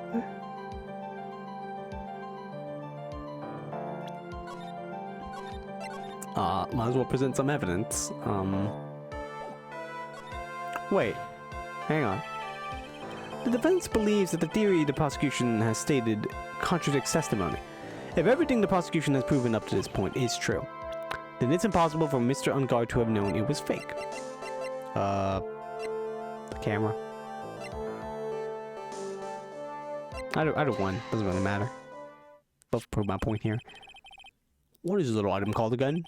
It's a video camera, Your Honor? Well, a very small one, but... Oh, that's right! Camera! Oh, you kids and your fancy toys nowadays. Mr. Edgeworth, earlier you claimed that Mr. On Guard knew of the existence of this note because he was spying on the victim, isn't that right? What? If that were true, then this means Mr. On Guard would have known that the victim had forged the note. So then the defendant knew the suicide note was a fake. And if that's true, then the situation has suddenly changed in a very dramatic way. Exactly, Your Honor. The prosecution's theory as to what Mr. On Guard's motive of murder was, it has suddenly disappeared into thin air. But Your Honor! It's not as if Mr. On Guard monitored... I'm sorry, I'm just getting wrong points. It's not as if Mr. On Guard monitored Mr. Corita 24 hours a day. You don't know! You don't know he would do that! He would totally do that! His life is obsessed with pranking this dude. Pranking, quote unquote. This dude. He would totally do that. Perhaps the victim wrote the note in a place Mr. On Guard didn't know of. Well, right back at you, Mr. Edgeworth. Why don't you show us some proof that the victim made the forgery at an unknown place? Duh! What do I root for here? I don't know. Order! Order! Order! Mr. Edgeworth. It looks like this time, it is you who has dug his own grave. As I figured. Huh? As you figured? As I figured, it came down to this after all. Mr. Edgeworth, you are not making any sense. When I heard the results of the handwriting analysis, I thought this might happen. The question is, what next?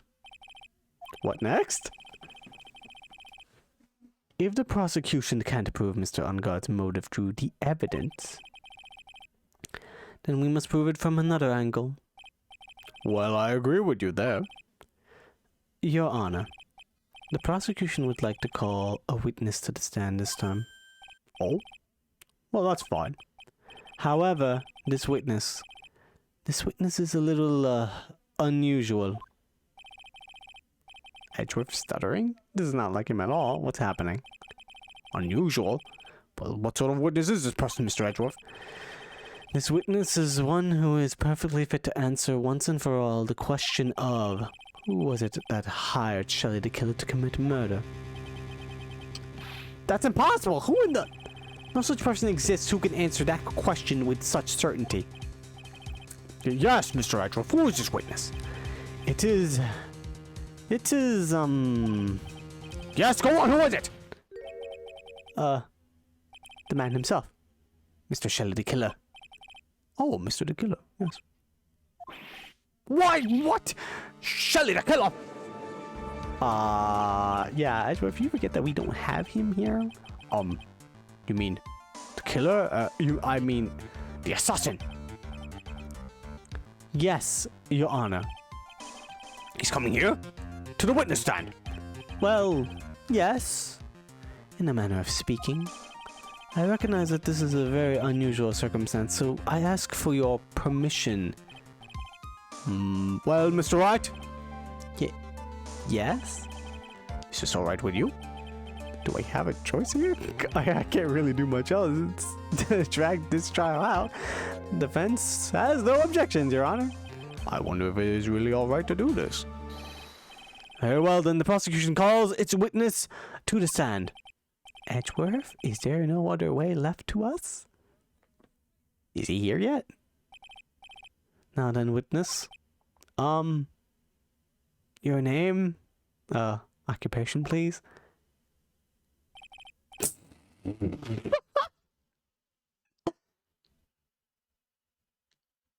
Oh man. Looks like he dropped a lot of pounds. Good on him. You know, exercising, I guess. Although maybe he did it a little too unhelpfully because he's a fucking metal box. A little tiny transceiver. Are you serious right now? Also, I put transceiver in the evidence. This is some bullshit. I got it right. Kind of.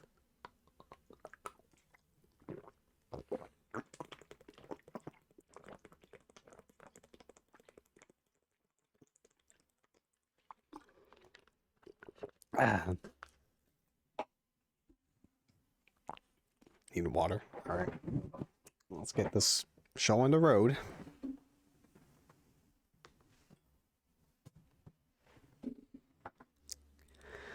Very good, sir. My name is Shelley the Killer. I'm a professional assassin. Say, what is going on here? Your Honor. How can you rate so common? What is the meaning of a two-way radio? Actually, Your Honor, it was delivered to me just now, and it came with a condition. This is no more stupid than cross-examining a parrot. A little bit, yeah. Just like the fourth trial, if it rhymes. As long as we do not trace its source, Mr. the Killer will testify to this court. What? So this must be what that urgent phone call he got earlier was about. Oh no, this will not do. I cannot allow this in my court. What the fuck is wrong with you two? First of all, we can't even be sure this is really Mr. the Killer himself. Witness, please present some sort of proof that you are in fact Shelley the Killer. I understand. Please wait a second.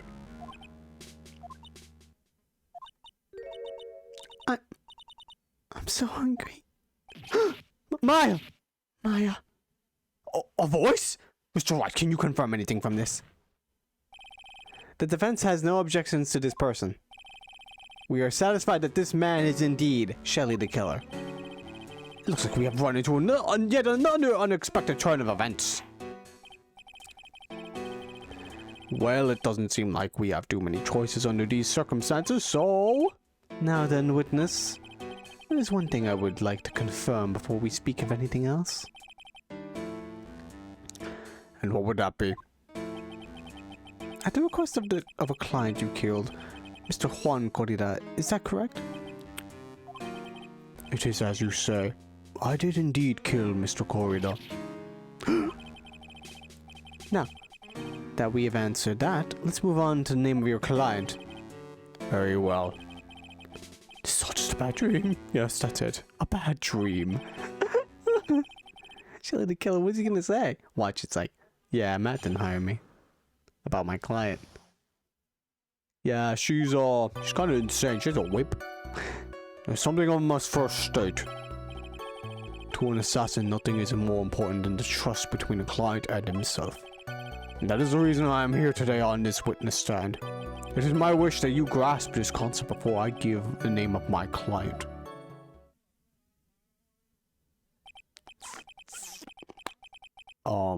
Mr. the Killer seems to be a very clever man. I almost say he seems to be mocking us. While he may appear to be our enemy, Your Honor, Mr. the Killer is only stating the truth. He is no hypocrite. He has always stood by this one belief. You mean about this trust between his clients and himself thing? It seems to be a level of trust beyond what people like me can comprehend. Very well, Mr. Wright. Are you ready to cross-examine the witness? Yes, Your Honor. There is no way to know what's coming next, so stay cool and collected, Phoenix. We should really just maybe trace the call anyway. Just lie to him. I'm gonna find Maya here. I'm just gonna press this. We can hear anything you have to say later. Please, can you please just tell us your clients? I don't think you understand your place, Mr. Attorney. I said this is something I must first state. Do you know what word first means? Sorry, go on. Well, it appears this is one witness you can't badger, Mr. Wright. That's only because I don't know about... You don't know about my situation.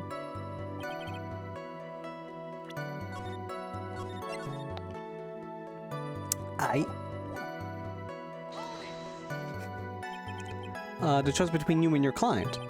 I provide my services in a fast and efficient manner. In exchange, I trust that my clients are discreet about me and my identity.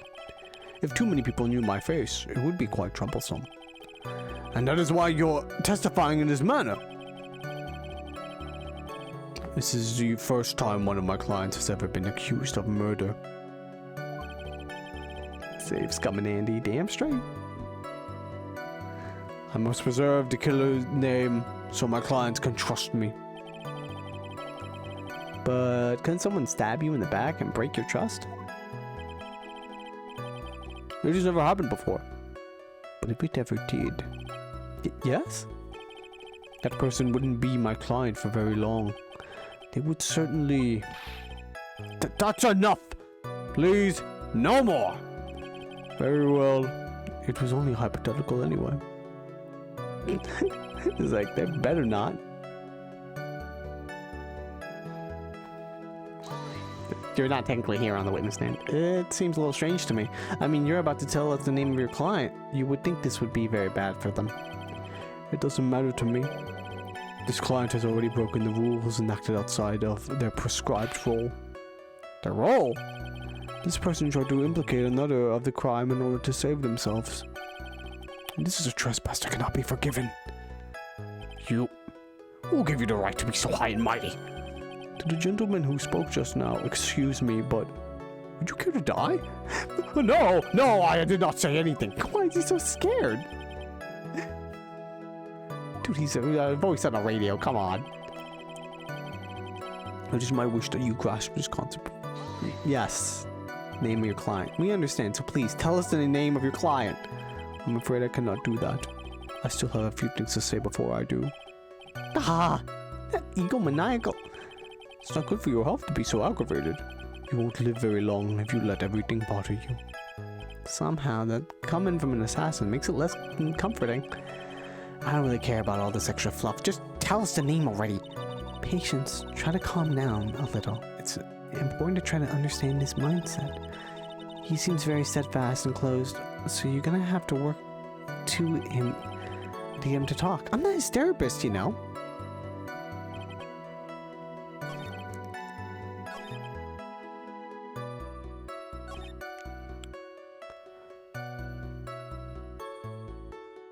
Do I just press again? I'm pressing was a thing. Pressing again twice.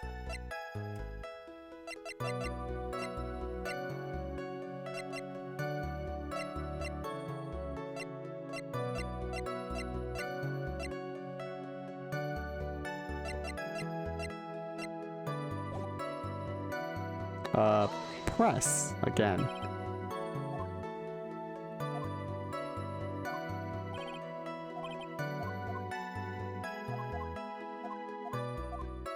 Or maybe just let him talk to it then.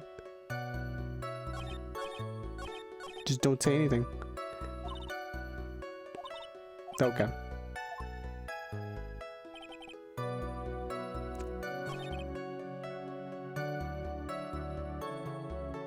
Trust between the client and himself.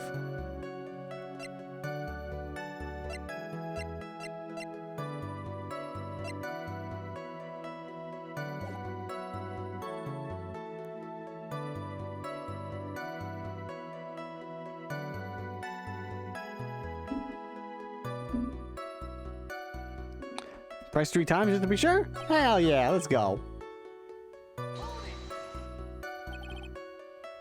What? You know what? Usually I don't ask for advice, but yeah, alright. Yeah, I'll take it. I would never have guessed to press 3 fucking times. What is this game? We understand. No, wait, no, never mind. I thought. I'm afraid I could not do that. Never mind. For some reason I thought. Okay, I'm dumb. I thought it was different. No, I don't know. No, I'll figure it out. Hang on. I got this. I cannot. Maybe I pressed the wrong one. Let's press everything. I thought I did press everything. Press everything. Maybe something has to be pressed twice specifically.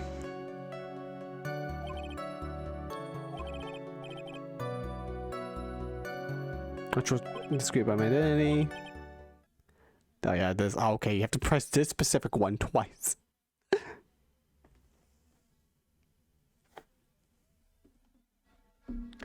This is ridiculous.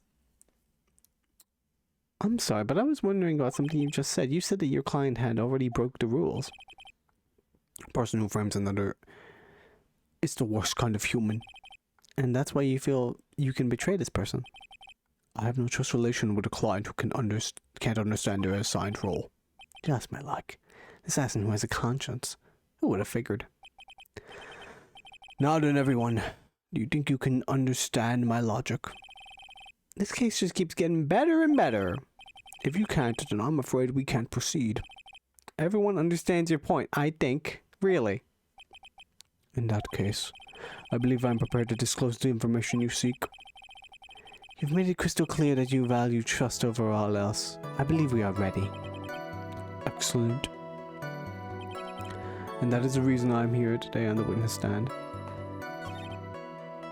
Now then, I do believe it's about time I reveal the name of my client. Don't you agree?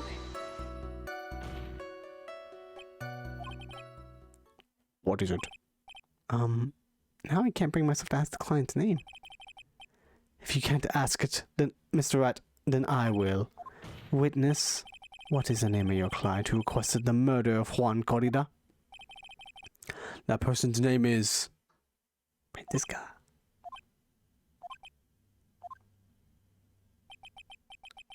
Adrian Andrews. What? What? You're gonna be fucking joking. Witness. That's not who you told me it was earlier.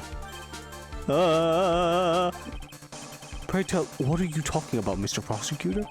I should think I know my own client. I think it is Adrian Andrews. God damn it. He's helping out Matt. Fucking shit. What? This can't be. On the phone earlier.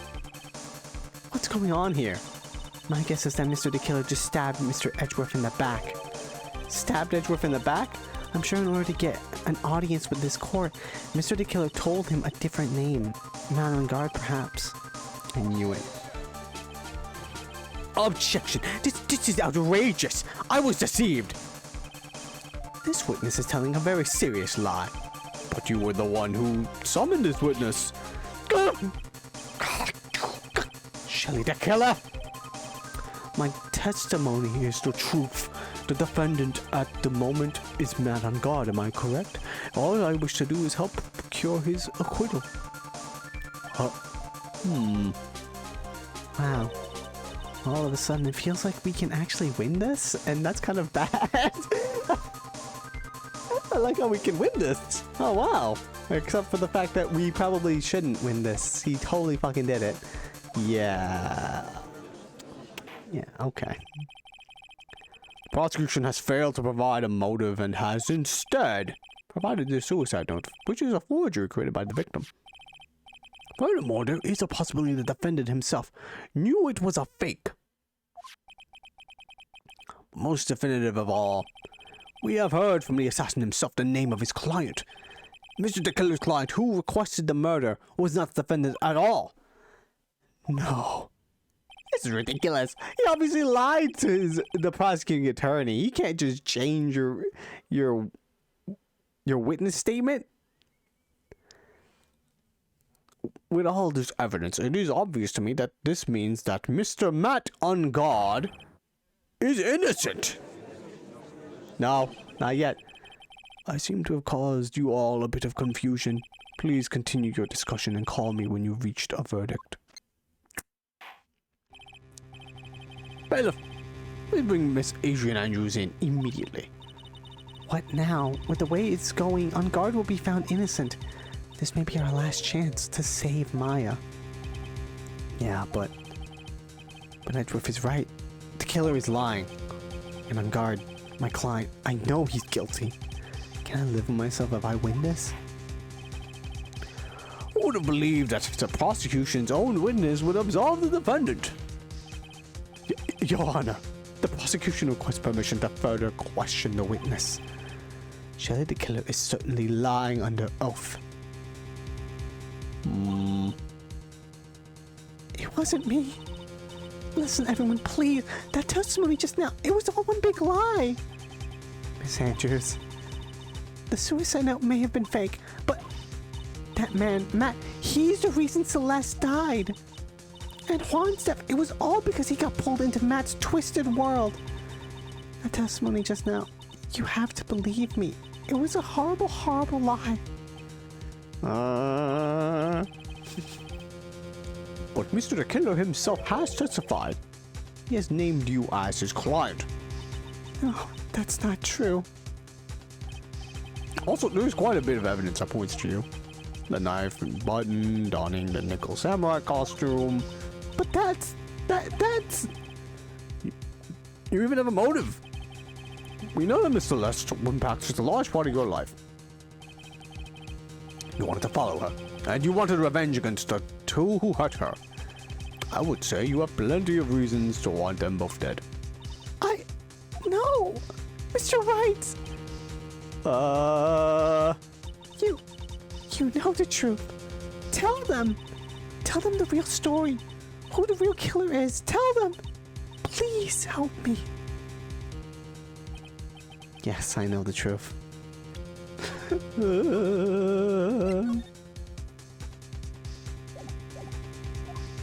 Maya would never forgive me if I got this man an acquittal. Mr. Wright? Yes, Your Honor? I believe we have reached the end of this trial. Therefore, I ask the defense any final words or opinions. I have to decide. Do I take the not guilty verdict and save Maya? Or do I throw this chance away and wait for Gumshoe's new evidence? What am I supposed to do? Nah, I can't do it.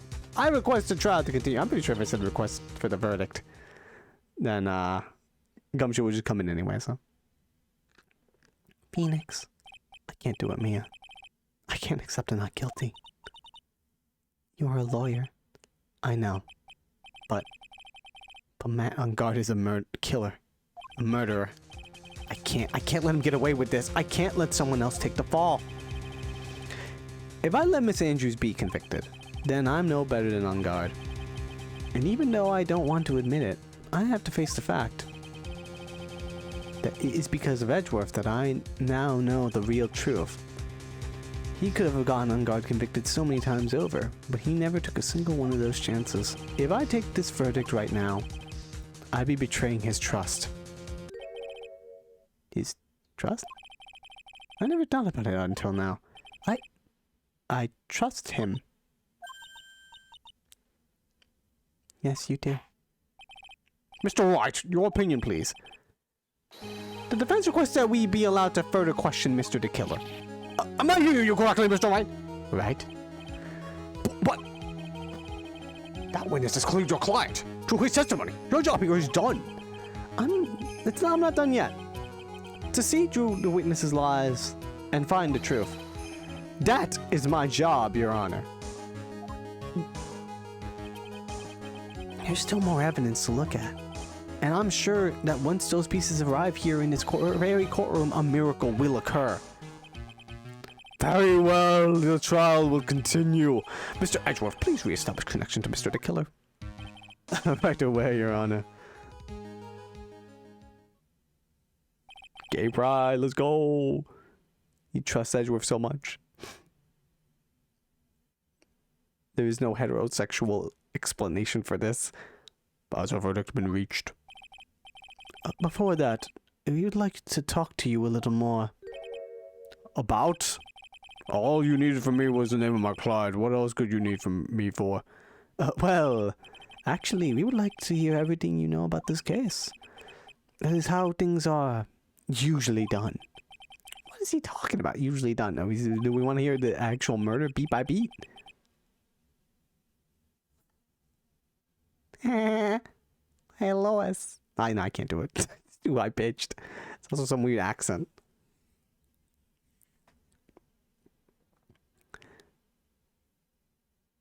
Hey, No, that's not it. But what shall we have him testify about now, Mr. the Killer? Mr. the Killer, if you don't mind, please testify about your client in more detail. You legal people in your procedures. Is any wonder no one likes to go to court?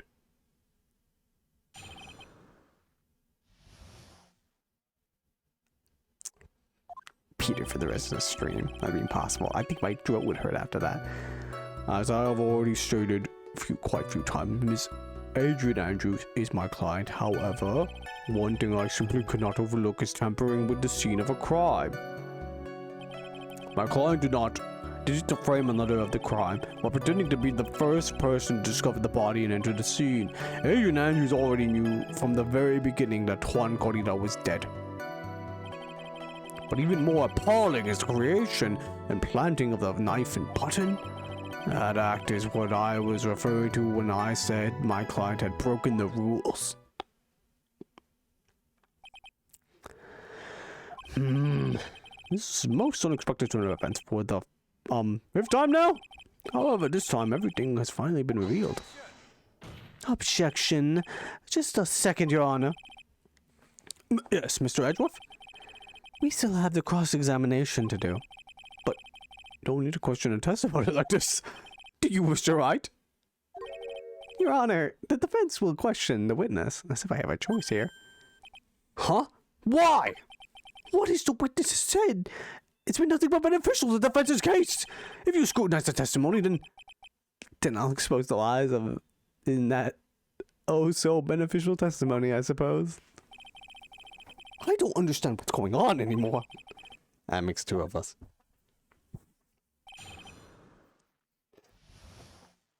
Alright.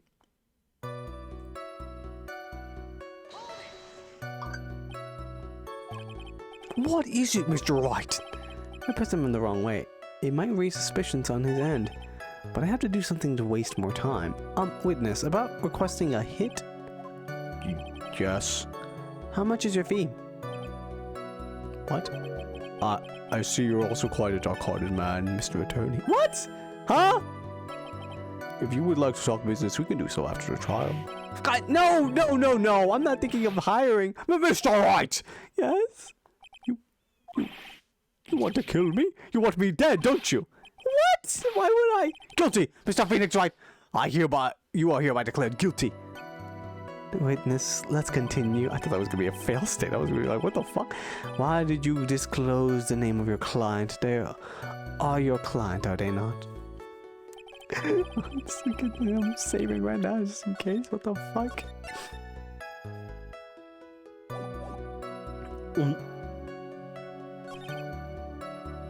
I'm just press everything again.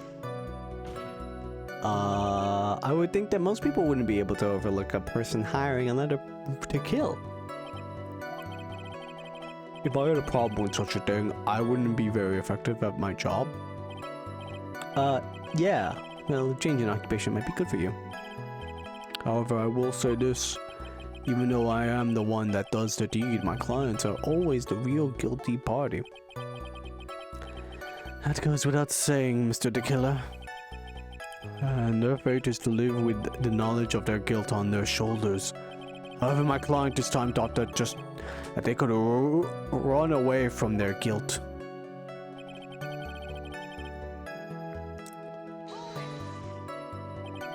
Are you talking about the button and the knife? Yes, and my business card. Oh, this card. So that no one has to waste their time, including the police. I always make it a point to make things as easy as possible. You try to make things easy? My business card makes it very easy to identify who carried out the service.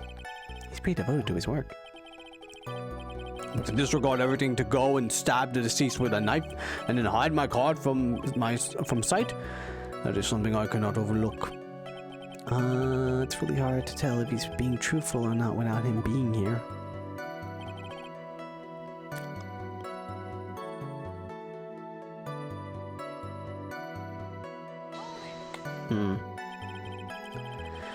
So you're saying most clients wouldn't do such a thing? That is correct. Usually most people try to create an alibi for themselves. If you should use my services, Mr. Attorney, I would suggest you plan your alibi too. No! I already told you, I have no intention of using your services, ever! Why does he keep looking at me like I'm the one on trial here?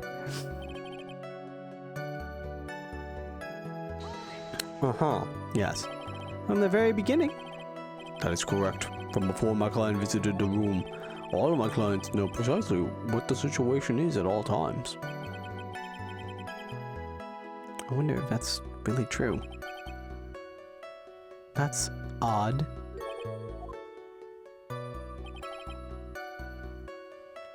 Wait. Yeah.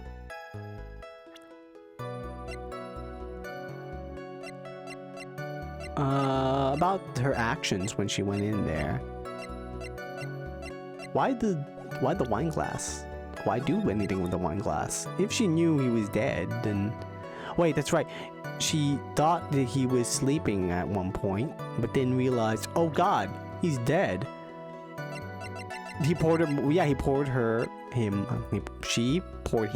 the wine glass for tomato juice. Or, thought everything was fine. But she didn't. Thank you so much for taking the time to testify, Mr. the Killer. What is the meaning of that attitude? When Adrian Andrews entered the victim's room, your client had no idea that Juan Corrida had been murdered. But how do you know that? From this wine glass, Your Honor. The glass? Mr. the Killer's supposed client, Drew Mr. Corrida, had only fainted, which is why this glass of tomato juice was poured for the victim. But isn't that just a part of Miss Adrian Andrews' calculated plan? That is not possible, Your Honor. This glass bears the fingerprints of that person. Had this been planned, they would never have left their fingerprints behind. I see your point. Mr. Edgeworth, what is your opinion? Strangely enough, I had the same exact thoughts just now. Witness, how do you explain this strange phenomenon? Isn't it a waste of time to ask about such a minor detail? It's not a very important point anyway, correct? Tisks, I'm afraid you are mistaken. If Adrian Andrews really is your client, as you claim, then your client should have had knowledge of Mr. Corrida's death. If not, then that can only mean that Adrian Andrews was never your client at all. Oh, what? How strange. Yes? Why is it that the attorney has yet to raise an objection to this absurd situation? Phoenix, if the killer figures out what we're up to, we're in real trouble. Yeah, I know. Objection! Mr. Edgeworth, I'm surprised! You know you can't say things like that without any evidence. Sorry. It's just like, what the fuck is happening? Well, that was an awfully weak objection for the two of you. Anyway, I'm positive there was a contradiction in that testimony. The prosecution requests further testimony concerning when the request was taken. Very well. Now I have to buy us more time. While we wait for the items the killer left behind to get here, I just know that the very outcome of this trial lies with those items. Maybe he got hit by a car, specifically.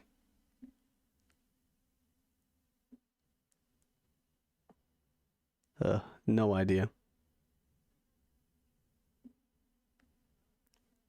Been going on for about 2 hours.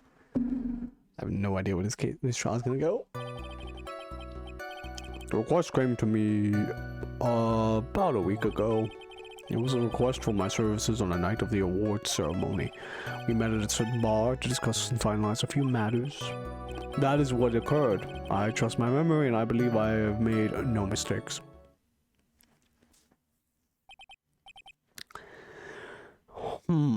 So you physically met your client, huh? That is correct. Meeting one's client is the first step to building trust, in my opinion. I see. Well, Mr. Wright, your cross-examination, please.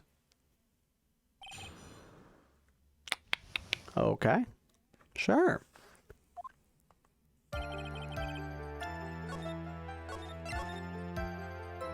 Oh boy. 1 week ago, you sure? Yes, I'm quite sure. I, of course, had my own preparations, and I was barely able to finish. When you request my services, Mr. Attorney, I hope you will keep that in mind. I'm not tiring you! Please stop. In any case, my client this time had a very specific date and time in mind. Specific date and time?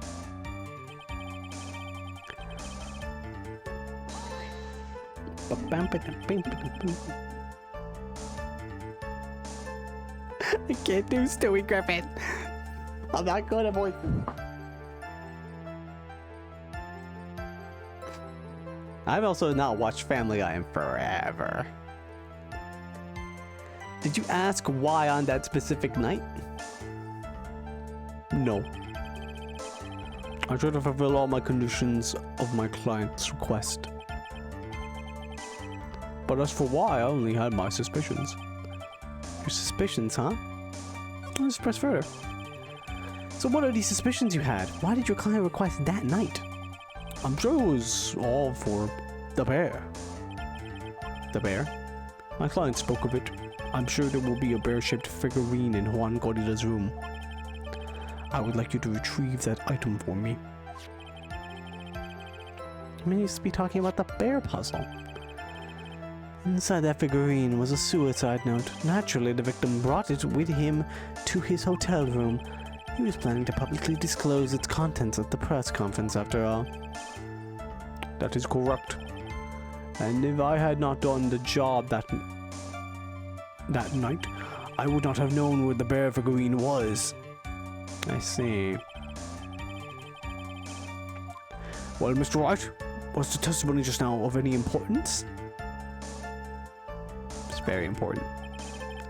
Testimony just now has made one thing clear, and that is the client knew the secret of the bear figurine. Huh? Why is everyone so quiet? Mr. Wright, I think all of us already knew that. Oh, really? Witness, please continue with your testimony. Aww. What bar? So you physically met Adrian Andrews, right? Of course I did. Why was that pause? What was that? What was with that brief pause? Witness, I would like for you to give us a few more details. I always meet my clients as a matter of principle. I have never taken a request by telephone or mail. And why is that? It's because I value the trust between the client. Oh wait, no, he already does the. Oh no, I thought this was the cross-examination stuff. And the only way to establish that is to speak to my client with looking them in the eye. Well, Mr. Wright, was that testimony just now of any importance? Sure, very important. Of Of course it was very important, Your Honor. And Mr. the Killer had met his client before the murder, and it's unlikely he is mistaken. So you're saying that his client really was Adrian Andrews? I guess so? You see? It's just as I said. God! I'm so lost. Who the heck am I supposed to be helping here? Calm down, Phoenix. Think carefully and relax. No, then we'll just continue.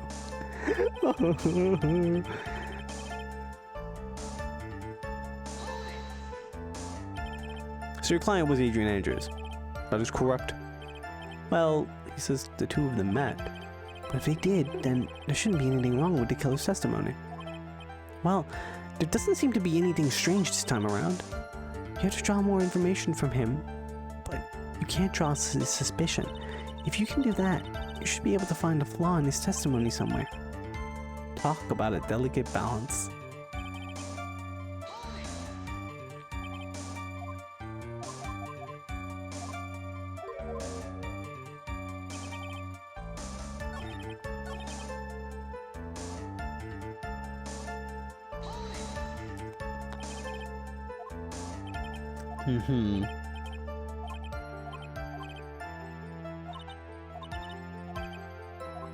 Delicate balance, huh? Oh, maybe say there's nothing wrong with that thing.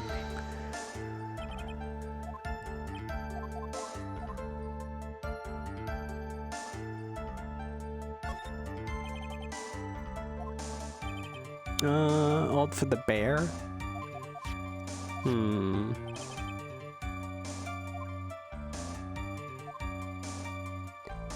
He was planning to publicly disclose its contents at the press conference, after all. If I had not done the job that night, I would not have known where that bear figurine was. Nah, not important at all.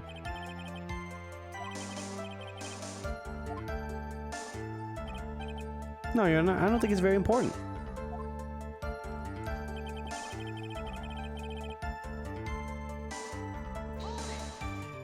Okay.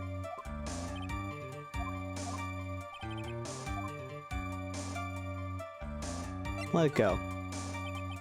It's probably just my imagination. I need find something more definitive to catch this guy. Can we believe that your testimony up to this point has been reliable?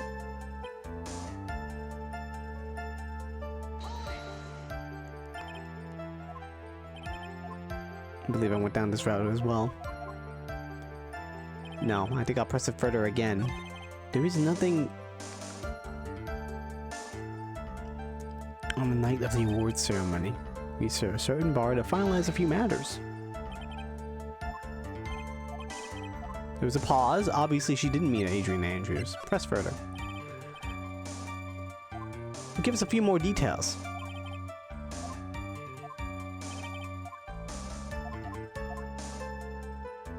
It was not important.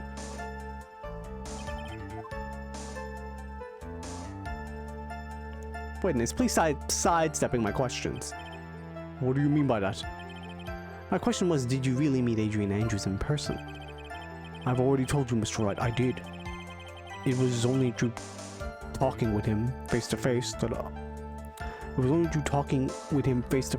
that I began to trust him. That's when I thought I can trust this person as a client. It's true that what they say about talking face to face. Well, Mr. Wright, was this testimony just now of any importance? It's very important! He just hit him! I heard what I think he just heard. I just heard now. And I think I've got him. Your Honor, I believe the testimony just now was of the utmost importance. Huh? Really? That's the case. Witness, please include the statement just now in your testimony. Very well. The moment I saw him, I thought, I can trust this person as my client.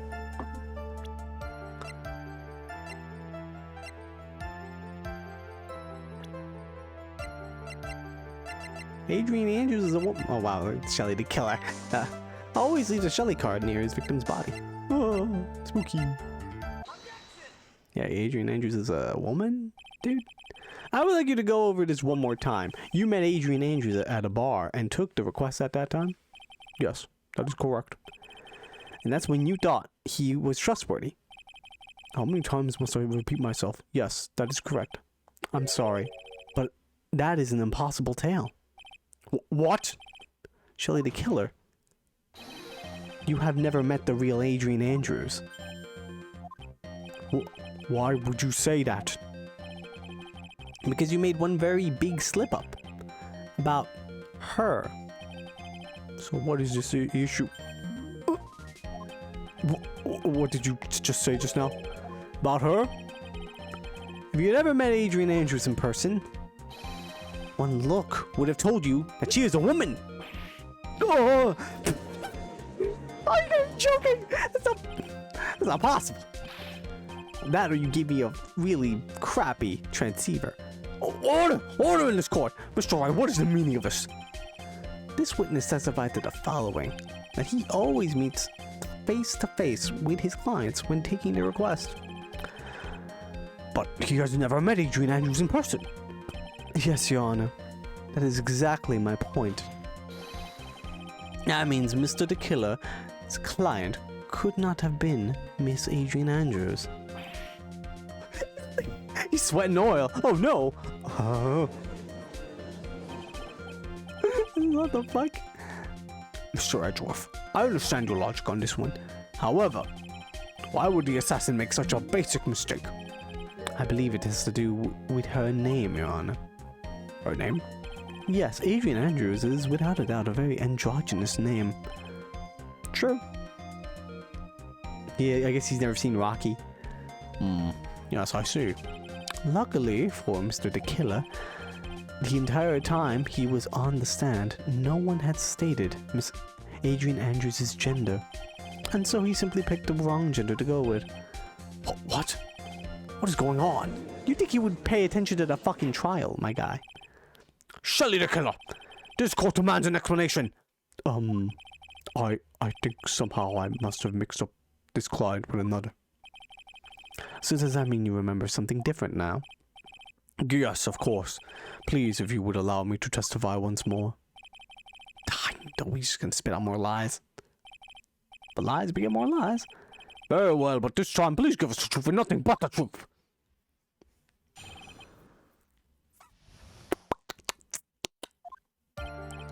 Yes, now I remember. I took the request by mail. There have been times when I took the job without having met my client. The request was for the murder of Juan Corrida and 2 or 3 other small things. When I saw the name of that at the end of the letter, I thought that my client to be a man. Like, he's just like, you could have gone with, oh, Adrian was just dressed up a lot. So you took the job to a letter. He didn't mention anything about a letter in his earlier testimony, which means he's definitely lying. Be careful, Phoenix. If you break the assassin's testimony completely, it's over for us. I know, I can't make him suspicious. But I think we're okay, like... I think we're okay. Like, we can do this. As long as he's standing there across from me, no matter how strong of a punch I throw, he'll counter it. Alright, let's begin the cross-examination. I mean, he's lost to you a couple times, though, my guy. Although, with the Gant case, you both work together pretty well, so it'll work out.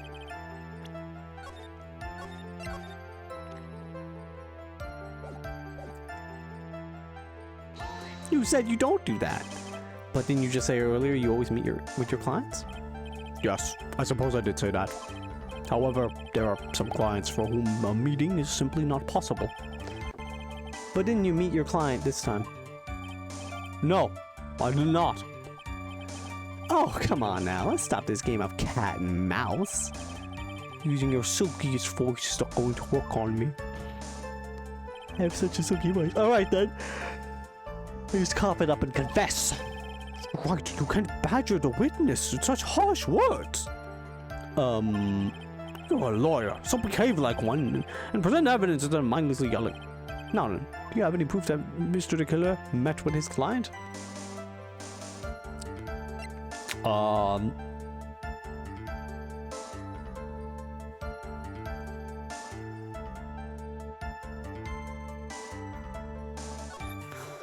No, I'm sorry, Your Honor. Unfortunately, I don't have any proof. I see. And your line of questioning was just another waste of time. Sadly for us, Your Honor, that is the nature of right and wrong. Right and wrong. You son of a bitch.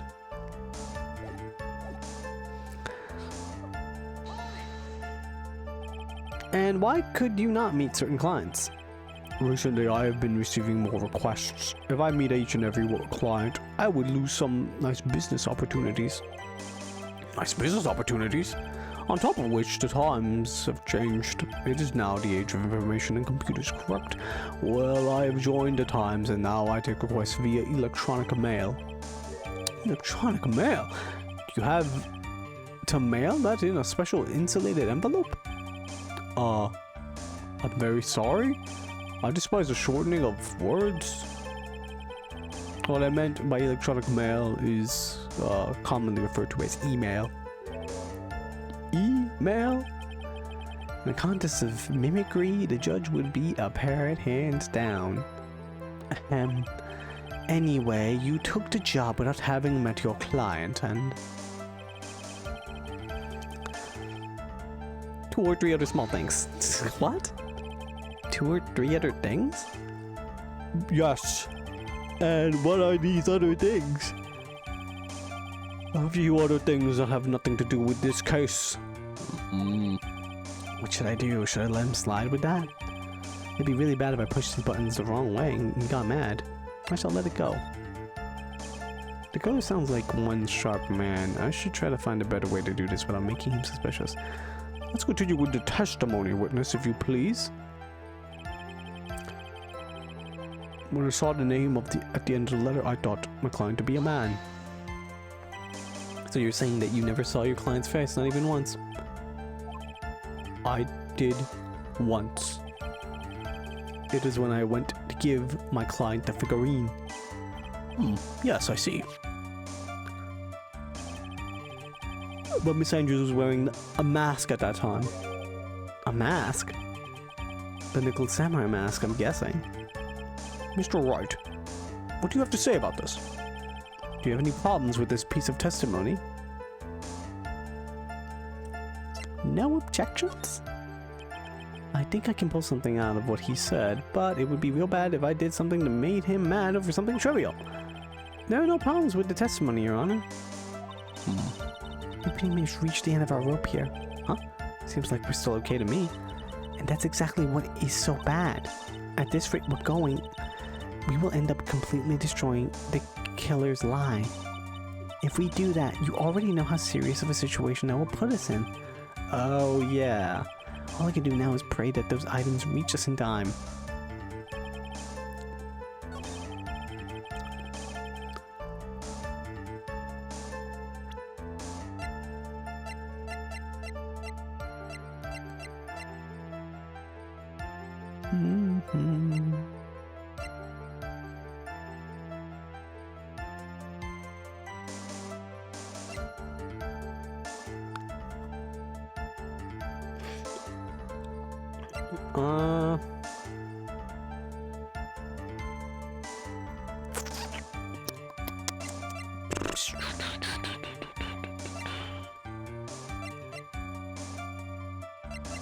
Oh gosh, how do I pull this apart even?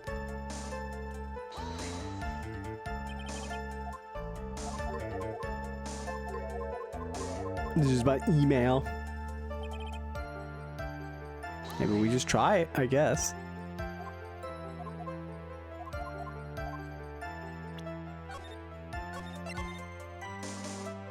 But we should maybe figure this out. Whether or not they're related, this case is for the court to decide. Mr. Attorney. Yes? Everything I have said from the beginning has been nothing but beneficial to your client, which is why I wonder what is pushing you to continue this cross-examination. Could it be that you are planning to betray your own client? That's...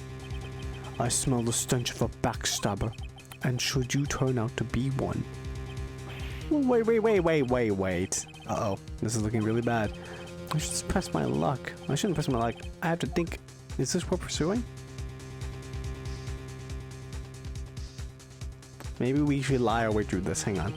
Witness, this is a very important matter. Please cooperate and tell us what these other jobs your client requested were. If it's truly that important, I suppose I don't have much of a choice. The bear figurine. The bear figurine? After the assassination of the target, I was to find that figurine. I was told that this job was just as important as the actual killing. Ah, and where was that figurine? It was inside Mr. Kodita's suitcase. And then, what did you do with it next?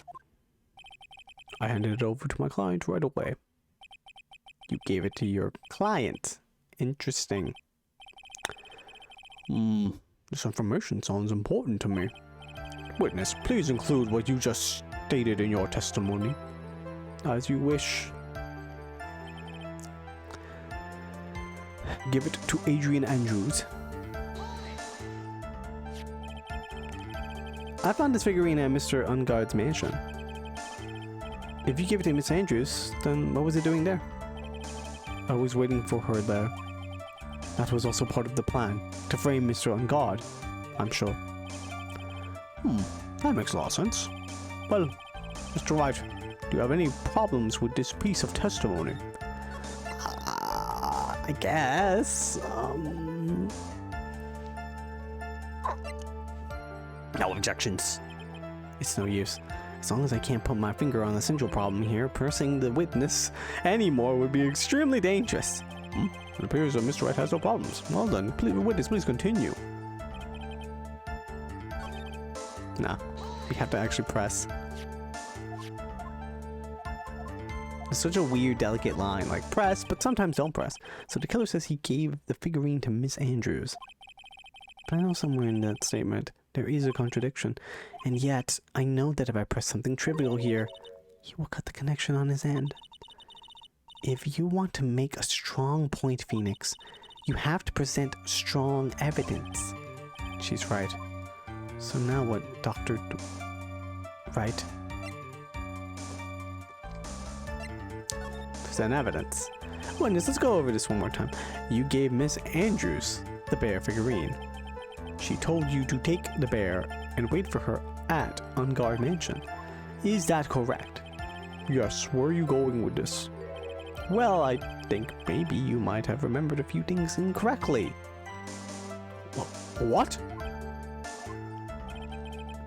It's about all wits, I can't let up on him.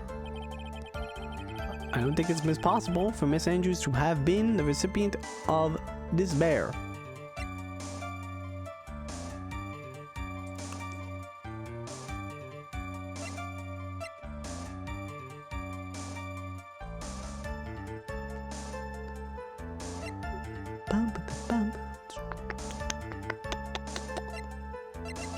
The wooden puzzle would hollow inside. Only Gorita and Andrews know how to open it. Miss Andrews would then take it and...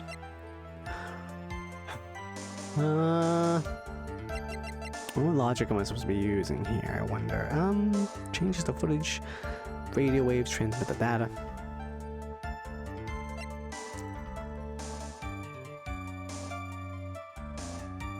The camera. If Miss Andrews was the recipient of this entire thing, why use a spy camera in the first place? She was indeed talking with Juan. So, what do you think? Witness? Mr. the Killer? Oh, I'm sorry. I went to visit the water closet for a second. Huh?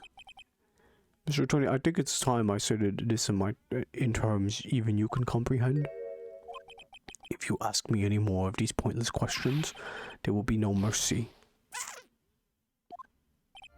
Huh? Now then, would you like to move on with my testimony?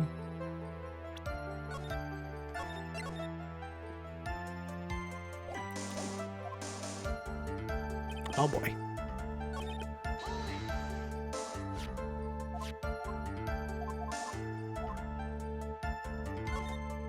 There is a contradiction.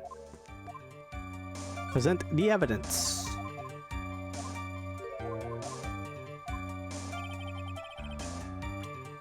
No, I was gonna save there, damn it.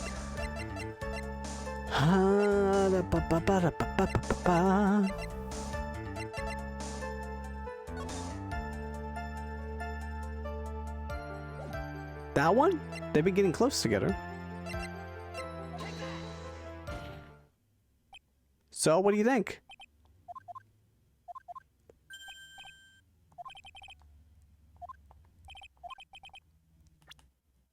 It's not gonna work there.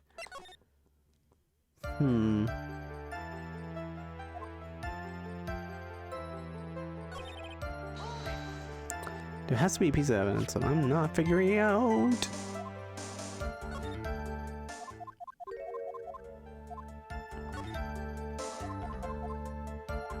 Maybe I should just wait for Gumshoe. Maybe he has the evidence.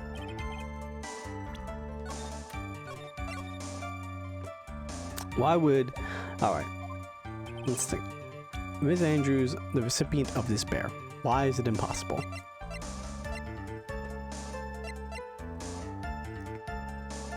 She was dressed in the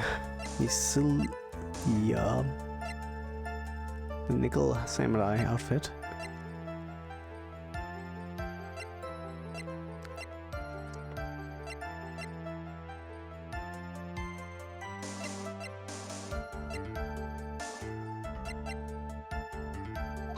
What about the transmitter itself? No. I mean, my logic is kind of sound. Like, why would Miss Andrews even be examining everything through a camera if she was already talking to Juan about everything? And then she figured it out by talking to him. She could have also just taken the...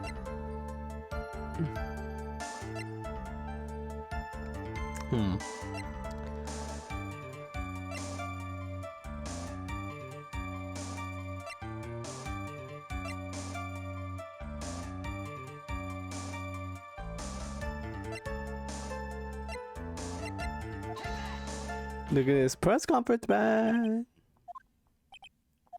No.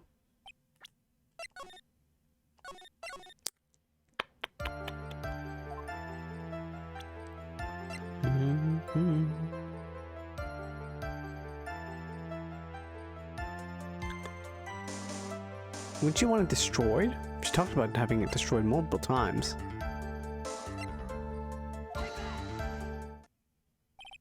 Shelley the Killer. If you had really given the bear to Miss Andrews, then this item should not have been inside it. This item? I see where you're going. Yep, that's where I'm going. Why is everyone going? Do I need to pack a suitcase? Your Honor, please think back to Miss Andrews' testimony. And I was going to burn it for her sake. If even for a single minute this bear had actually been in Miss Andrews' hands, I'm sure she would have taken the suicide note out and burned it. Order! Order! Order! So that's where you two were going.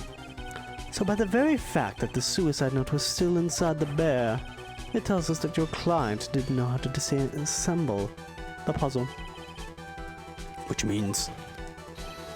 It means, Your Honor, that it is impossible for Adrian Andrews to be the client. Oh!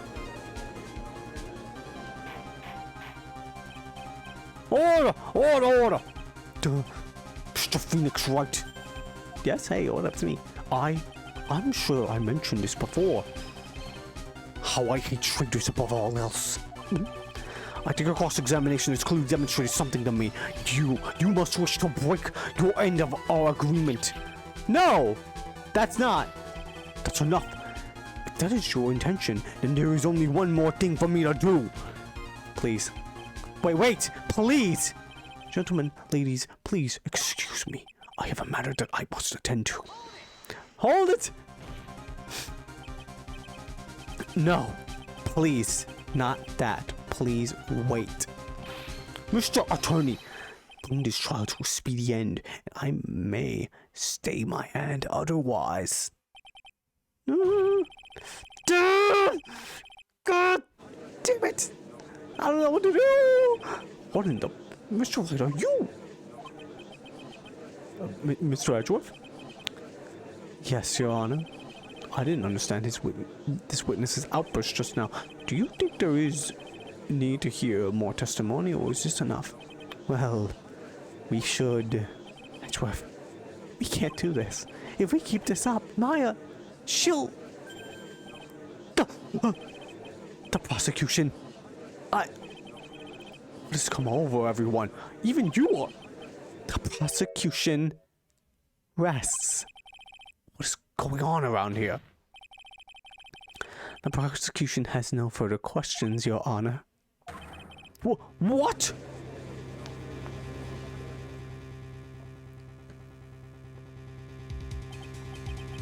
Well, I never thought I'd see today. This is a most unusual situation. If the prosecution rests with no further questions, then the prosecution has failed to uphold its stance. If that's the case, then even though I am reluctant, I must believe that Mr. the Killer's testimony is accurate.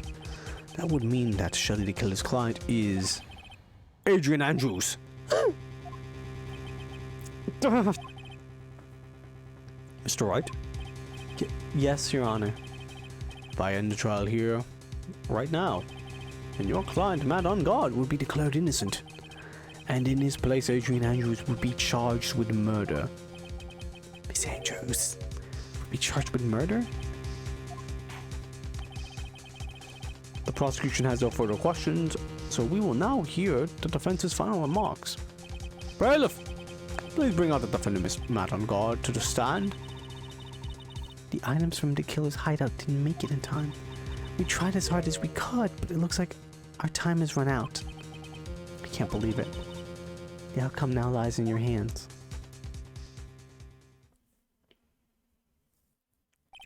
This piece of shit. Dude, did the old guy finally decide? To be honest, I can't think of you as a truly innocent and good person. You have done enough evil to drive a woman to suicide. Yeah. But, at least on the charge of murder, I would appear you are innocent. Huh? So, I assume the old buddy that he figured me out. But, Mr. On guard? What atrocious lawyer have given his own client up like this? Not refreshing like a spring breeze crap? It's just as atrocious, don't you agree? What's happening? Did he not hear what he said? Anyway, get on with it and pronounce me innocent already. Right, Mr. Lawyer? How's he acting like this? Should I side with justice? Or should I save Maya's life? You better get on guard a guilty sentence, okay? But I did that. Maya will die. But I say he's innocent. Then Miss Andrews will be charged as the murderer. Do I say he's guilty or not guilty? Either choice I make, someone's life is going to end. It all hinges on what I choose.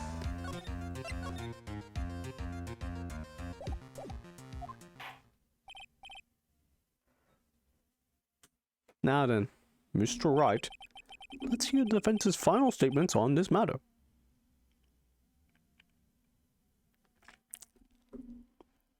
I can't bring Pearls to crime scene. She's just a child. What, you insisting that I hire a child, do child work, child labor? Yeah, you think I do child labor? That's illegal in Japan. And I think a lot of other places. Although I'm surprised I was able to hire Maya. I think she was like 17. It's just daycare. It's just daycare. As they take her to crime scenes, like, what are we looking at now, Pearls? The person who hired the assassin was Adrian Andrews. And your client, Mr. Man on Guard, is innocent. There's no need to ask, old man. After all, my lawyer's gonna say what I want, aren't you? Right. I can't do this, but I have to decide something. I can't count on the evidence to help me anymore. I have to listen to my heart. My client, Man on Guard, is guilty.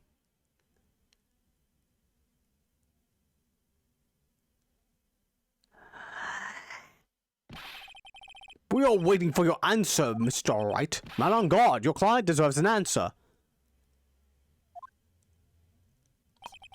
Maya, I'm sorry. Man on guard is... Ow! Objection! Oh shit! Francisca von Karma? My client is Francisca von Karma, sir. Oh my god, what's happening? Oh! You see now, don't you, Mr. Phoenix Wright? This is exactly why you should never take your eyes off that scruffy fool. Did you bring them? The final pieces, do you have them? You should know better than to ask that, Mr. Miles Edgeworth. Oh my god, she's coming in to save the day. Avant Karma is perfect in every way. The evidence is here in perfect condition. Don't worry about Scruffy. He's fine, and his injuries are minor. All the items are inside this. What a filthy old coat this is. Let's gumshoes. I can spot his standard rags anywhere. I apologize for its ugliness, but there was nothing else to wrap the items in. I fought long and hard this whole trial. All for what's inside that raggedy coat. I'm sure that inside that coat lies a crucial piece of evidence. Your Honor, inside that filthy coat are the defense's final pieces of evidence. The final evidence? Right, I want to go home. Oh, this trial is already over. All that remains for me is to hand out my verdict. I do not believe that any evidence presented now would change the outcome of this trial. What? Objection. Your Honor, it is our duty to examine every piece of evidence, down to the last. I request that Miss Von Karma be allowed to present these pieces of evidence. I suppose you are right, Mr. Edgeworth. I grant permission to do so. However, this one obvious rule applies here. If these items do not bring up any new points, then they will not be accepted by this court. Now, Miss Von Karma, if you please. These pieces of evidence are items left by the killer during his escape from the police. You must have been in quite a rush. Yes, Your Honor, the killer left 3 pieces of evidence. Somewhere among the evidence we're about to see, there will be something that will turn this whole situation around like a miracle. I'm sure of it. That's all we can hope for. The first item is a pistol. Does the killer's pistol have anything to do with this case? Usually a question for all of them anyway. Question for more details. Does that pistol have any relation to this case? We have yet to perform ballistics tests, so I can't say for certain. However, I believe it has something to do with this case. At least with me. Oh yeah, you got shot. That's the pistol you used to shoot you, isn't it? That's what I believe, yes. Oh. I kept the bullet they removed from my shoulder as a sort of memento. I'm sure it will be an excellent sample for the test. So that's the pistol that was used to shoot Francisca. Probably not going to help us very much. Small caliber pistol is thought to have been fired by the killer at Francisca. Second piece of evidence is videotape. But the killer took that from the unguarded mansion. Yeah, I would like some details. Have you checked the contents of that tape? Unfortunately, there was no time to. Oh, yeah? But I would speculate that this tape is very important. Why would you say that? Because he came back to his hideout for it. The killer went back for it? That's right. It looks like he was trying to recover it. He injured 3 officers at the site. But somehow it looks like they managed to protect it from the killer. Surely the killer is no ordinary man. One of the items retrieved. The killer violently tried to recover it. Contents unknown. Last piece of evidence is this bellboy's uniform. Is that the uniform from the Gatewater Hotel? Was that used during the crime? I'm most certain it was. There's even a pair of black leather gloves in one of the pockets. There's no doubt about it. The killer was wearing this on the night of the murder. There is one thing I found interesting about this uniform. And what is that? There was a button missing on this uniform. A button? It's a very unique button. I'm sure if we were to recover it, it would provide us with an interesting clue. Worn by the killer on the night of the murder, one of the special buttons is missing. That's all I have to present, Your Honor. So we got a gun, probably not useful. No one was shot with it, except for Francisca. She's not that useful to the part of the case, except for the fact that she came with the evidence. 2 is the thing that the videotape that he really wanted, so we have to see it. And 3 is a bellboy outfit with a missing button that is probably very important. It's just as I thought. And what is that, Your Honor? I'm sure were we under normal circumstances, these items from Shirley the Killer's hideout would be very important clues. However, our question is not who did the killing, it is who is the client. Yes, that is correct. And these 3 items do not tell us anything about that. Thank you for your hard work, Miss Von Karma. You may step down now. Hold it. Wait, Your Honor. Please allow me to examine the new evidence. Overruled. This court already has all the evidence it needs to hand down a verdict. Wonderful. Oh, absolutely splendid. This judge is such a brilliant man, isn't he? Is this the end? Phoenix. I knew it. There's still such thing as a miracle in this world, is there? I think you're wrong. I think they do exist. You have to make that miracle happen. You've come this far. You can't give up now. But no matter how you think about it, it's... Try, for my sake. Just think about it for a second. There are 2 ways out of this situation for us. 2? The first... Make Ungard wish from the bottom of his soul for a guilty verdict. Huh? The killer will always place his client's wishes first. If Ungard himself wishes to be convicted, then he will let his hostage go. That may be true, but that's asking for me to do the impossible. The second way. Force the killer to end his contract with Ungard. If the killer were to no longer think Ungard as his client, then he would let Maya go. That's even more impossible! He's a man who values his duty towards his clients above all else. I know both of these seem like impossible feats at first, but if you could make either one happen, it would truly be a miracle. The bigger problem is the judge has already said he doesn't need any more evidence. The pieces he was just shown, he's not accepting them. Phoenix, think things through from the other side. Isn't that what has always worked for us? The other side. Wait, does she mean... You mean to turn things around? Phoenix, the judge says he doesn't need the evidence. If that's the case, then who does need it? The person who needs the evidence. The defense, prosecution, and the judge. We have seen all the pieces of evidence. And that is how we have come to know the truth. But there is one person who has yet to see them all. And the person does not know the truth. That truth, it may be what will bring about the miracle in the end. There are no objections in this time, correct? Now then, I will pronounce my verdict. Why don't we all respectfully sit back and listen, kids? Objection! I have already told you, Mr. Wright. This court does not need any more evidence. Yeah, well, I'll do it anyway. I am not saying it is us that needs the evidence, Your Honor. Then, you want to show the evidence to that person? Yes, Your Honor. Please, Your Honor. Mr. Wright, for you to ask with such passion, I will grant you one chance. Oh, one chance? Please show your evidence to who you think is the right person. Objection. That's impossible to turn this situation around in one try. One try. That is all I will permit. I have to try to remember. Everything that has happened up to this point Think, Phoenix, think. There must be a way to save Maya while taking on guard down at the same time. Alright, Mr. Right, let's not waste any more time.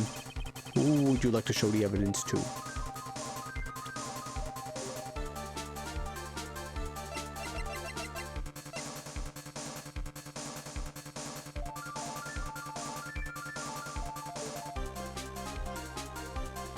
I feel like the two choices could either go with Matt or it could go with the killer.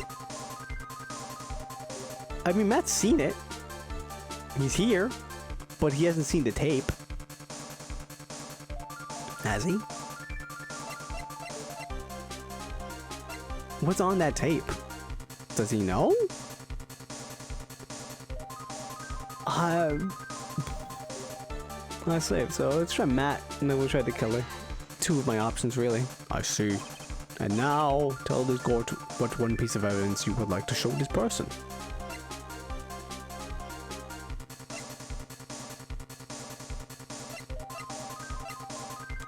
The videotape. Well, what do you think, Edgeworth? I don't have anything to say to this. How about you, Miss Von Karma?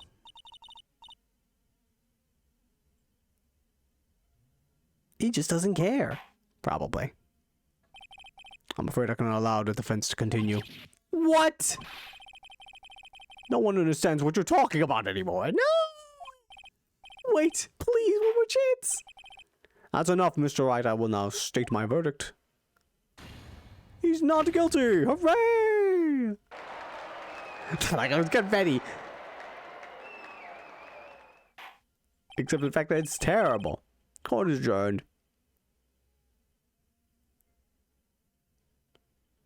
And just like that, the case is at an end. I ran away from the courtroom and wandered the streets alone. That was a bad ending. I never saw Maya again. The killer is a man of his word. I heard the verdict of Miss Angel's trial a few days later.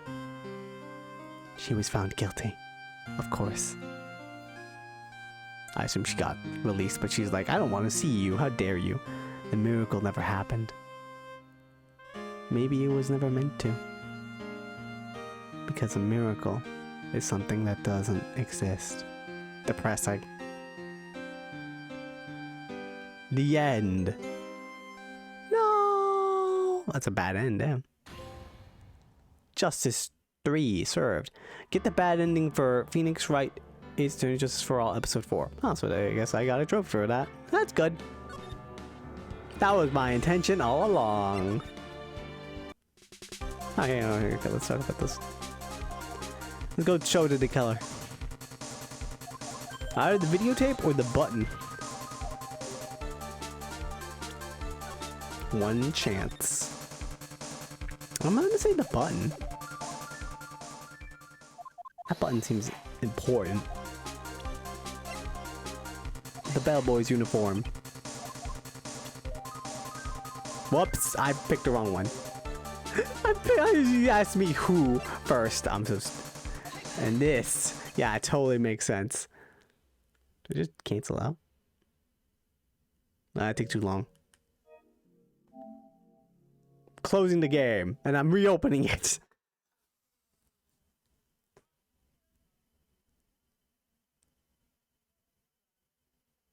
Let's see if it takes longer. It seems like it is faster.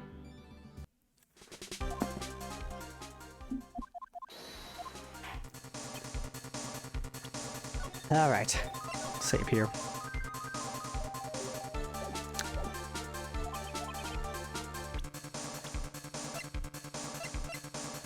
Shelly the killer. The bellboy's uniform. What do you think, Mr. I don't have anything to say to this. How about you, Miss Von Karma? Well, I was just shot, so I don't fucking know what's happening. I'm afraid I cannot allow the defense to continue. No! Damn it. It's like too common. Okay, it has to be the killer. That's for sure. Then my guess is the tape? He wanted that tape so bad, but we have it now.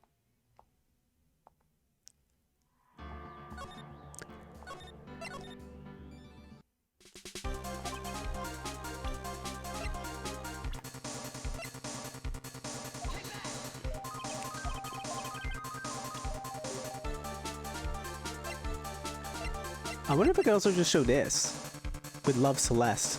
If I could show this to Matt, I wonder if it'll make him like feel bad. Even if possible.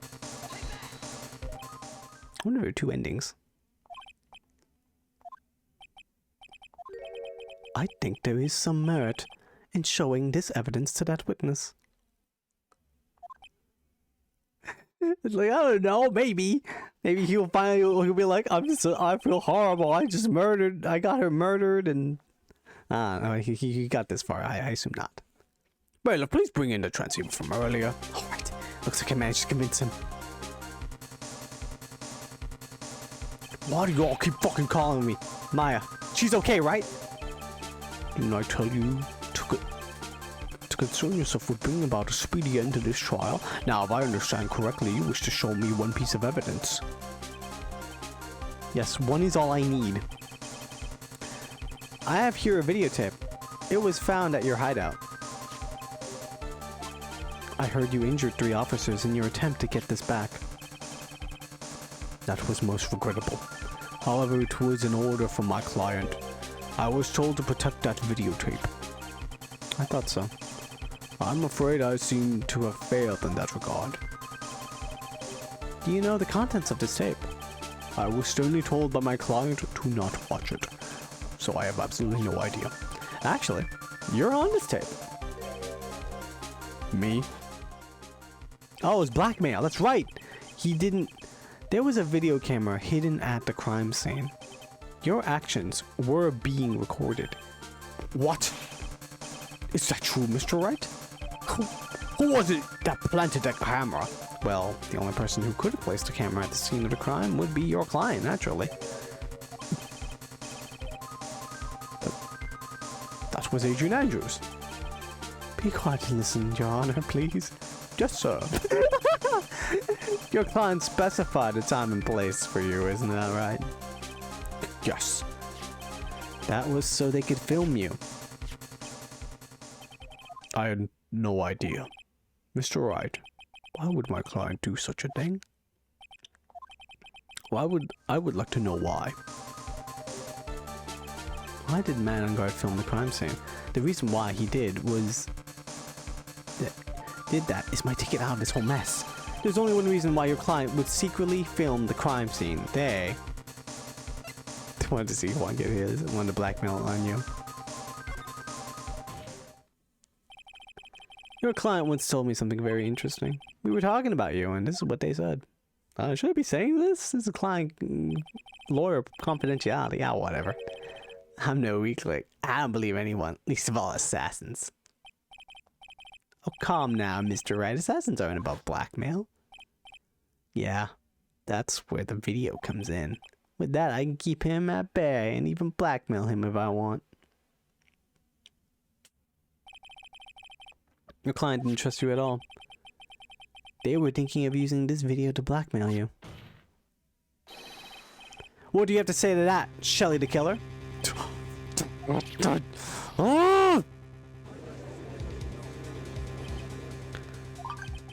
It looks like I was being deceived from the very beginning. Yes, by a natural. That's the kind of person they are. Your client is a person who only thinks and plots of how to use the people around them to protect themselves from any and all dangers that may arise. That is the true nature of your client. I have one question for the witness. Yes. You told us one thing numerous times during your testimony. You said that you detest traitors most of all. Yes, that's right. But what if that traitor was your own client? What would you do then? That's obvious. I would break our contract in that case. And then, that client would become my next target. For the honor of the killer name, even if it takes an eternity, I would follow that person to the ends of the earth to exact my punishment. Oof. Well, there he goes. I see. That's all I wanted to know. This traitor becomes the killer's next target. Ah, I get it. This is how we'll turn the case around. Mr. Wright. Yes? My contract with my client is over as of now. I seem to have a new job on my hands. I will now return to you your precious item. What the? I'm not an item!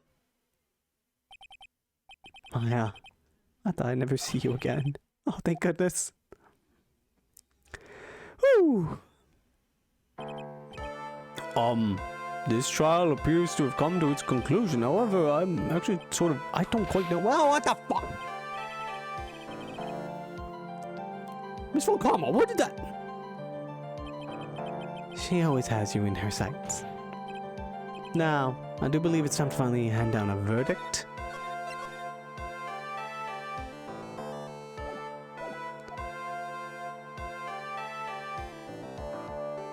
Yeah, what up, man? You good? Mr. On Guard, it looks like you, somehow you got what you wanted. You will finally receive the acquittal you wanted so badly. You should be happy. But before that, I would like to make one final statement. Sometime in the near future, one very betrayed assassin may appear before you. Needless to say, that man is very good at what he does. I'm sure you would understand what I mean if you watch this video. Help me. Now then, Your Honor, the verdict, if you please. Is this all right with you, Mr. Wright? He finally reached the end of a very long battle. Whether he's convicted or acquitted, there's no escape for him now. Go on, Phoenix. Plead whichever way your heart tells you. Right, Chief. Yeah, he's guilty, though. I'm pretty sure if I don't get him guilty, then Adrian Andrews will die. Man on guard. Even though I'm a lawyer, I cannot make your crime disappear. I think a guilty verdict is appropriate here. Me? My wonderful self? Guilty? Even if you got an acquittal, the instant you set foot outside of the detention center, your life would be in danger, no matter which way you look at it. You can't run away from your crime anymore. No! Guilty! Guilty! Guilty! Guilty! Guilty! Oh, God. Oof. His face is scarred. As always, it looks like we have uncovered the real truth. Wait, I don't remember you helping out much in this. Mr. Edgeworth, how is Matt on guard? I have left Miss Onkama in charge of his incarceration. I'm sure he's getting a full course meal of whip leather right about now. Oh, very good. Okay. That's a close one, wasn't it, witness? You all almost accused me of fucking murder. What the hell? I plan to pay my debt to society for my own crime, Your Honor. Yeah, you did, sadly, you did orchestrate events. The first time I was called to the witness stand during this trial, all I felt was despair. She must be talking about the time Edgeworth really went after her. I guess she's trying to forgive him for what he did. This witness, how should I put this? She has an illness. If you're going to say you would choose death, that is no concern to me. Pretty harsh. But after that, when I was alone in the detention center, that's the first time I really saw myself for who I am. And today, when the two of you used your combined strength to convict Matt,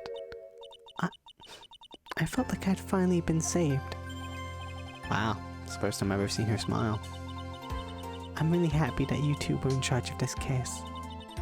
I really don't know how to express how I feel at this moment. This is the first time I've felt comfortable with myself, with who I am. Thank you so much, everyone. Hooray! She's so happy.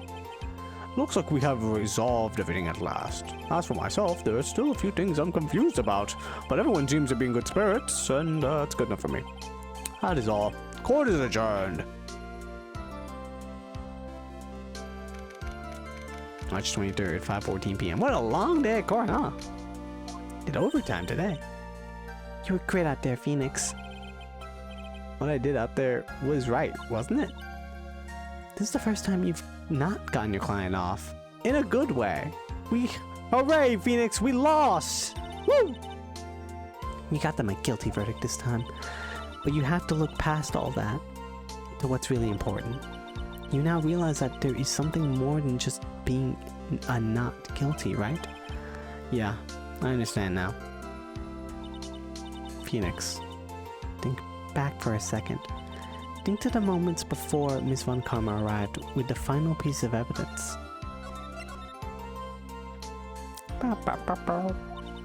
Think about the incredible decision you had to make. All right, Mr. Wright, let's hear the defense's final statements on this matter.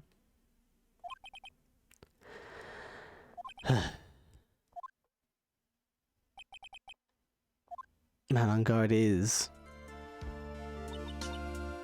he guilty or is he not guilty? Those were your choices then, and your answer. Your answer spoke to what being a lawyer means to you. Right. Edgeworth, I have good news. Maya is now safe in police custody. Really? Pearls! You're telling us the truth, right, Mr. Edgeworth? Yes, she's quite safe. She's on her way here as we speak in a patrol car. Mystic Maya! Mystic Maya's safe! You did it, you really did it, Mr. Nick. ow! She punches it really hard for again. I believed in you. I kept saying to myself, Mr. Nick will save her. Mr. Nick will save her.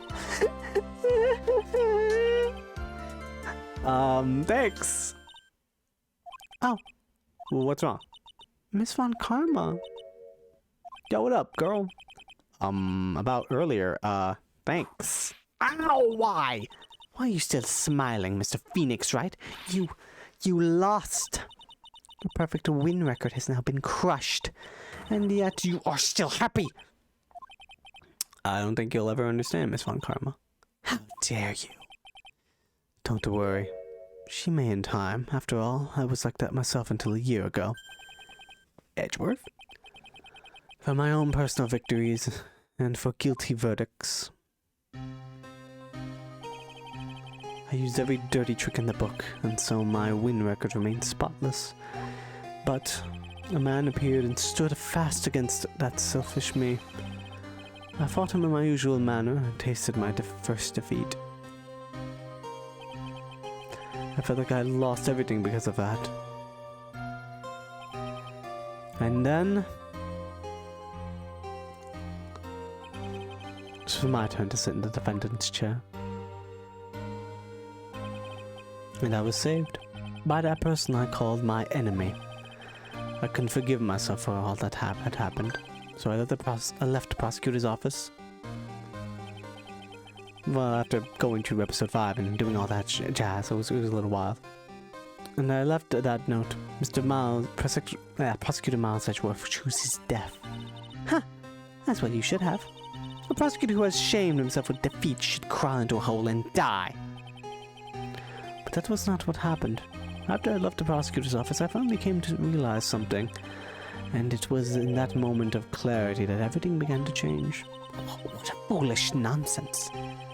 We prosecutors use anything we can to attack the defendant, but every time we do so, no matter how desperate the situation, instead of giving up like most people, that man would hold strong with his undying faith. And then before I knew it, I began to trust in that man as well. What? You trusted your enemy? Doesn't matter how many underhanded tricks a person uses, the truth will always find a way to make itself known. The only thing we can do is to fight with the knowledge we hold and everything we have, erasing the paradoxes one by one. It's never easy. We claw and scratch for every inch, but we will always eventually reach that one single truth. This I promise you. The truth. Yes, that's the reason why prosecutors and defense attorneys exist. But I'm sure you knew that already, didn't you, right?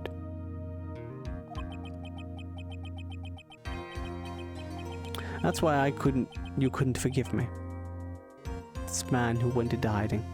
Isn't that right? This man who only had his sights set on victory, who ran away into that night. Ah, it's Mr. Edgeworth, right, Mr. Nick? You really let me down. When you disappeared, I felt betrayed. The reason I decided to become a lawyer to begin with was because I believed in things you said to me. It was because I believed in the things all those years ago. And you betrayed your own words. That's why 1 year ago, I made up my mind. I decided the Miles Edgeworth I knew had died. At least that's what I told myself. You pathetic fool. Miss Von Karma? I don't want to hear that wretched whimpering of a disgraced loser. Von Karma is someone who is destined to be perfect. I mean, you lost twice to me. You do know that, right? Miles Edgeworth, you are no longer worthy.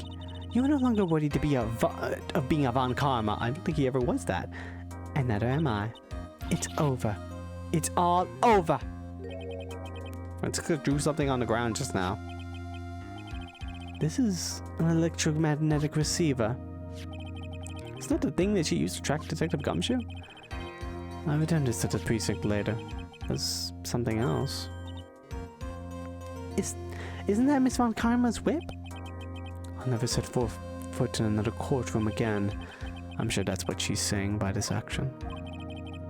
You should keep this, right? Huh? Okay. I guess I could practice my whip skills. Nick! Maya! Hooray! Maya! Mystic Maya! Mystic Maya! Yay!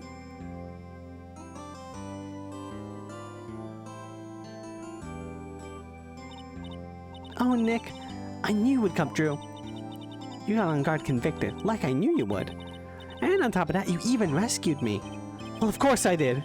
You know I would never desert you. But we sure pressed our luck this trial.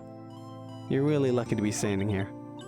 Whatever. Look, it's over, okay? Besides, if I did croak, I would just come back and haunt you like a bad ghost through Pearly. Is it really that easy to do something like that? Thanks a lot, Nick. Don't mention it. Maya. Oh, Mr. Edgeworth. I'm relieved you're all right. Hey, it looks like you've made some real progress, Mr. Edgeworth. Well, I suppose I'm a little different from who I was a year ago. Huh? She's fucking starving. All right, I think it's time we get out of this depressing place. Huh? Where are we going? Food, Nick. Food, grub, I'm starved. Did they not feed you anything when you got found? You were being starved. I'm so hungry, even you look like a nice juicy burger on a bun to me, Nick. You think I look like a burger? Well, I'm prime rib at best. Come with us, Mr. Edgeworth, please. If you insist. All right. So, how about we hit up our usual burger joint? Don't be silly, Nick. Huh? This case messed up that awesome evening and got in the way of my gourmet food. So I've decided that we have to make it up by having another feast. Another feast? Come on, Nick. Food! I didn't win the case. I don't have monies. Do I get paid for this? I assume so. 7:38 p.m. Hey, pal, sorry to keep you guys away. Look at him, he's okay. Spiky hair going popping through that. Gumshoe, are you alright? Yeah, but I'm really embarrassed. I didn't think I would hit a telephone pole out of all things. What, are you fucking serious? How did you hit a car? Telephone pole? It wasn't a red light that got him? You did it again, city boy. I felt like my dear old heart was gonna give out on me, and I ain't joking. Yeah, it was more exciting than the very last episode of The Steel Samurai. Thanks. Now looky here, Mr. Snooty Prosecutor. Don't you reckon you bullied Mr. Right too hard? If you don't start being a lot nicer to him, he might just kick it. Tonight even. I'll keep that in mind. Oh, come on now, everyone gather around. Y'all are gonna get your picture taken by a genuine professional photographer. Looks like a lot about herself a new camera. Or they should have given her the camera back. What the fuck? Pal, at least we can put this messy case behind us now. Come on out, tonight's all about eating. Let's chow down, pal. Amen to that, pal. Amen. You know, when you think about it, you were the one who saved today, Detective. Huh? Me? You really think so? He's right. If it wasn't for the 3 items you took, I think this trial would have had a very different ending. Ah, well, you know, it's, Huh? Wait, that's odd. When I ran off with the things from the killer's hideout, I was sure I took 4 things in total, sir. What?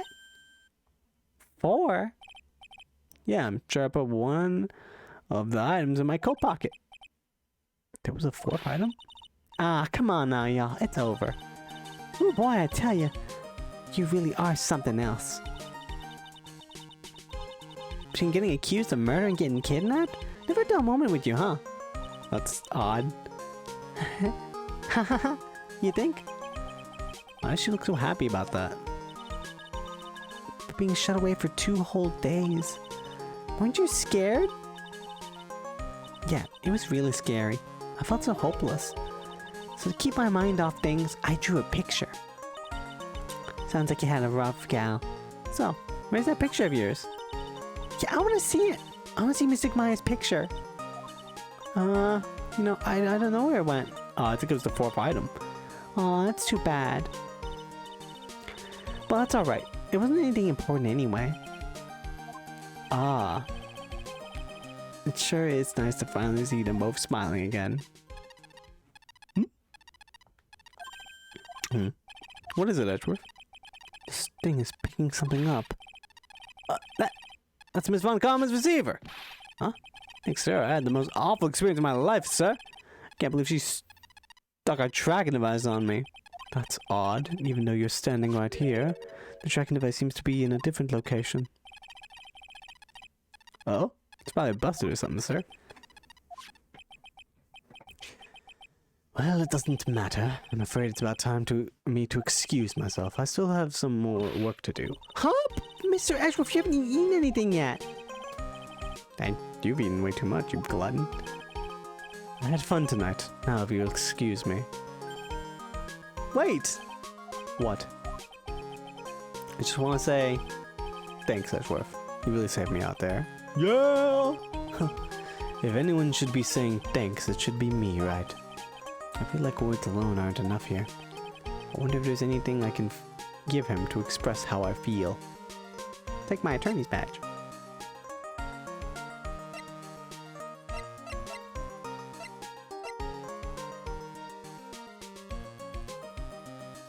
Look at just confession of love. A stuffed bear. I'm always bad at these. So, it's like, what should I give him? I'll give him the Jammin' Ninja's button.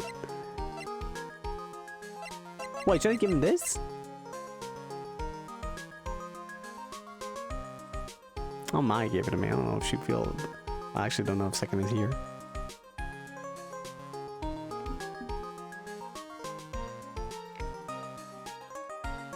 I think I'll give him Maya's button. That could be it. I think that's a correct choice. That of my attorney's badge or... Oh yeah, second. What should I give him? What's the correct answer? I don't mind you telling me this. It's either the button or my attorney's badge. But if I give him my attorney's badge, how will I be an attorney? Is this even a button? It's more of a, it's a Magatama. It looks like button like the whip. Ah, okay. I did also think about the whip. I mean, he gave it to me. I guess I'm giving it to him back. Here, take this whip again. What's this? Thank you. It's all thanks to you two. You and her. You don't need to thank me. I was only doing my job. Looks like Mr. Edgeworth has left, Mr. Nick. Hey, Mystic Maya. Yes, Pearly? I guess you two can go back to being lovey-dovey, right? You and Mr. Nick, I mean. And so the love triangle continues. Pearly, would you cut that out already? You're embarrassing me. Anyway, So who's paying for this lovely dinner party? As if you need to ask. Everyone say thank you to Nick. Huh? Ah, yeah? I'm kind of at the point where I can't even buy instant noodles, pal. So I kind of already put it on your name on the bill. Huh? Huh? I didn't win the trial. Oh, no. Yeah, I got me a situation just like that myself. Certain camera shop in this hotel, you see. And I just thought about myself this good old beauty here. That'd be better. It better be anyhow for $3,000. Actually, I reckon you bought it for me since it's on your tab and all. Isn't this great, Mr. No? Yeah, Nick. Why do I suddenly feel like screaming? You don't need to hold back now, you hear? Yeah, pal. Time to let it all out. This is gonna be the first time I hear the real you. Come on, it's been a while since I heard you say it. I've been busy being a hostage and all. Alright then, if you say so. Objection!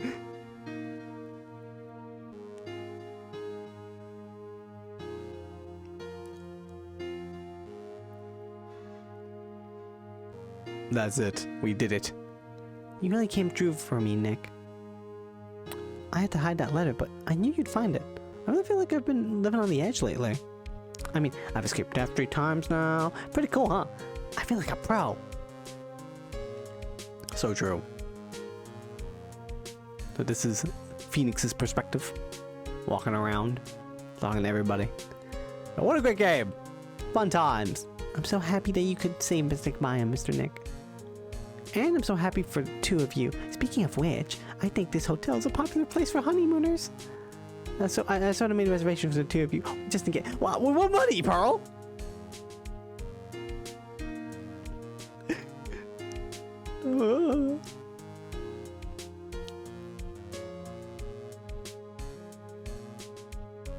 Well, pal, looks like I'm back on the force again. Hooray! This Edgeworth had a long talk with the chief and he got me reinstated for my sake. And he said things like, when that one goes bad for all of society. I knew it. Crashing headlong into everything is the only way to live, pal. All around, great game. Some things like pressing twice on certain mechanics was probably not the best feeling, but you know. Also, let's see her again. I'm Maggie Bird and retiring the uniform for good. I'm gonna be a waitress from now on. Big smiles and joy to people who come by the restaurant, sir. I hope you stop by sometime, Mr. Wright. Cool. But it did have some fun, great twists and turns. This 4th case has been great. Yes. Are you sure? You sure to visit a patient? Oh, recently, yes, that girl, you know, I haven't seen her around. Yes. And I remember if I even laid so much as an eye on her, I would go crack. It didn't matter if I got whipped though. Yes. Oh. What an asshole.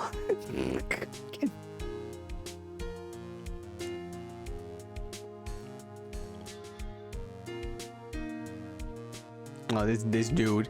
It's time to begin our quest for world circus domination and let the world know we have serious. Hey, Max, what do you think Zimbabwe is like? Do you think there are castles made of cake and bunnies who can talk? I think if there are any talking bunnies, even they won't laugh at most jokes. Bum bum bum. There's Mo. I'm ready. There's no way these jokes gonna. I'm gonna be more contemporary with my humor. Mo curls represent. Yeah, and you act all planned out. Prepare for Hallelujah chorus. Say something, will you? You're supposed to start this off. Get on with it. There you go.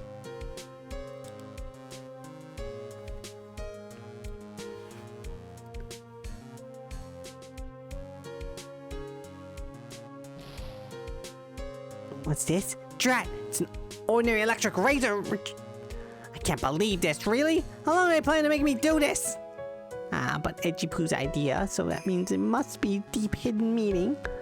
But why do I get the feeling they wouldn't forget about me? Would they? It's never like this in the old days. Everyone thought the world of me. They used to call me Queen Wendy, and I was royalty. And they were, I feel the pain in my heel. They're gonna speaking burn. The fire of a dangerous warehouse. Scenery burned. Is she an arson? Oh god, she's an arsonist. Oh no.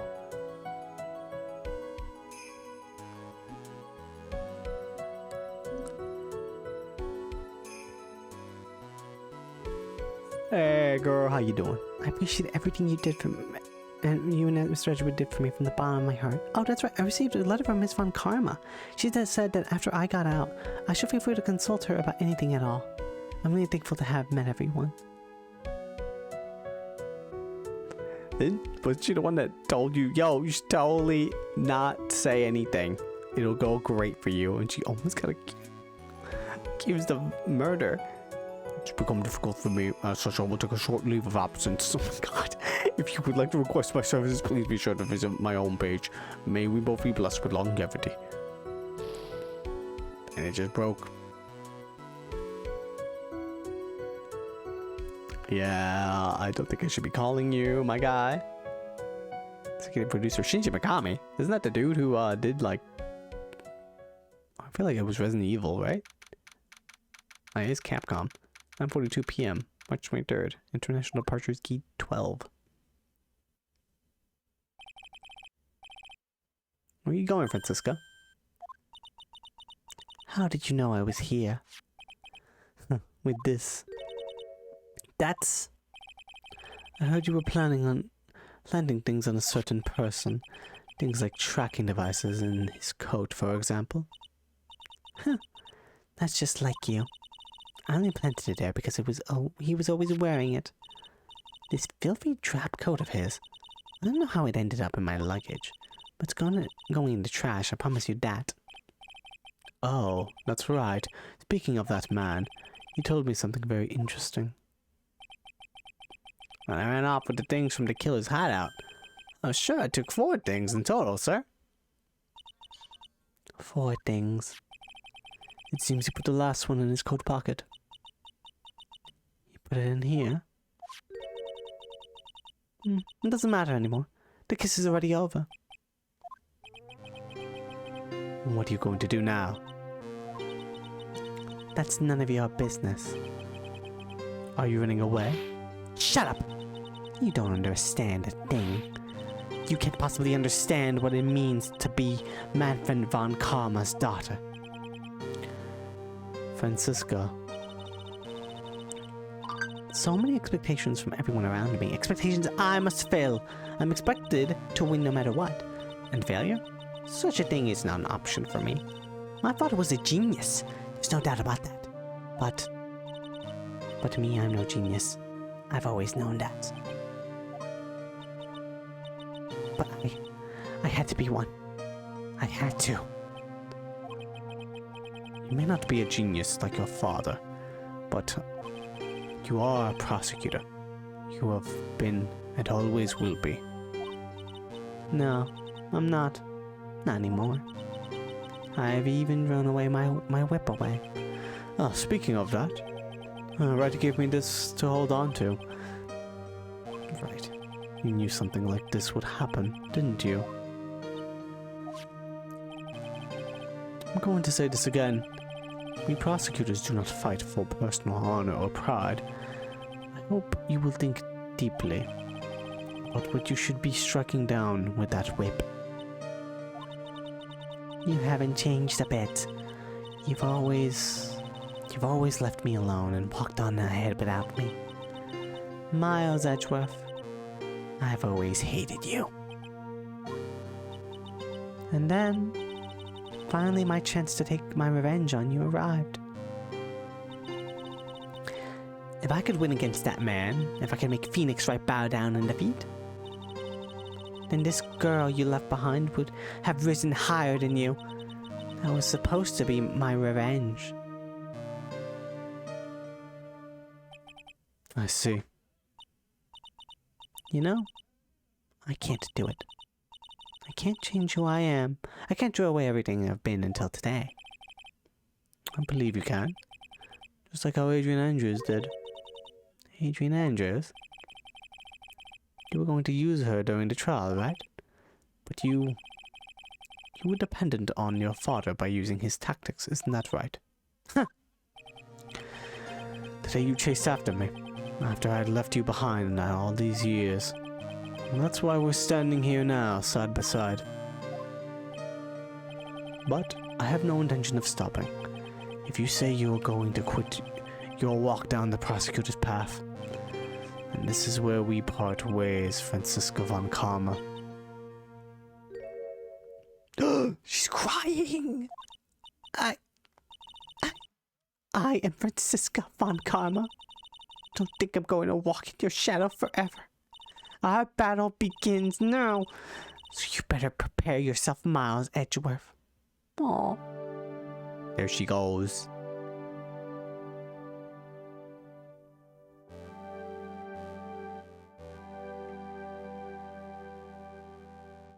Phoenix Wright. One day, someday, I'm sure we'll meet again in battle. Until then, this last piece of evidence that never made it to you, I'll take good care of this fourth piece, so I can give it to you when at last we meet again. Let that plane go. Hey! That's adorable.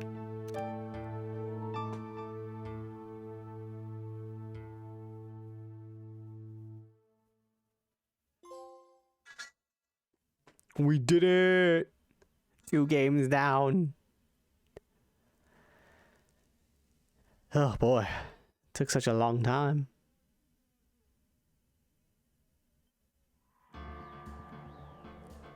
That was a good game. Franziska was a fun, combatant lawyer. She was, wild, crazy, cute, deadly.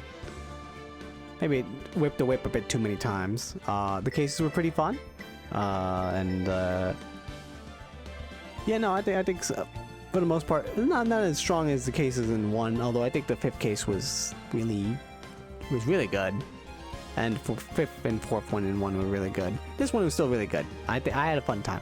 I'm excited to hear though, the 3rd one's really, probably, from people I've heard, is the best one. So I'm excited to play that one next time. But for now, that is it. This has been a fun time. Thank you everyone for coming on out. Yeah. Next time we'll play maybe tomorrow? Or I do something else. I'm not sure. Maybe we'll get to start the 3rd game. We'll see. But yeah, take care everybody. Have a good day. Bye-bye.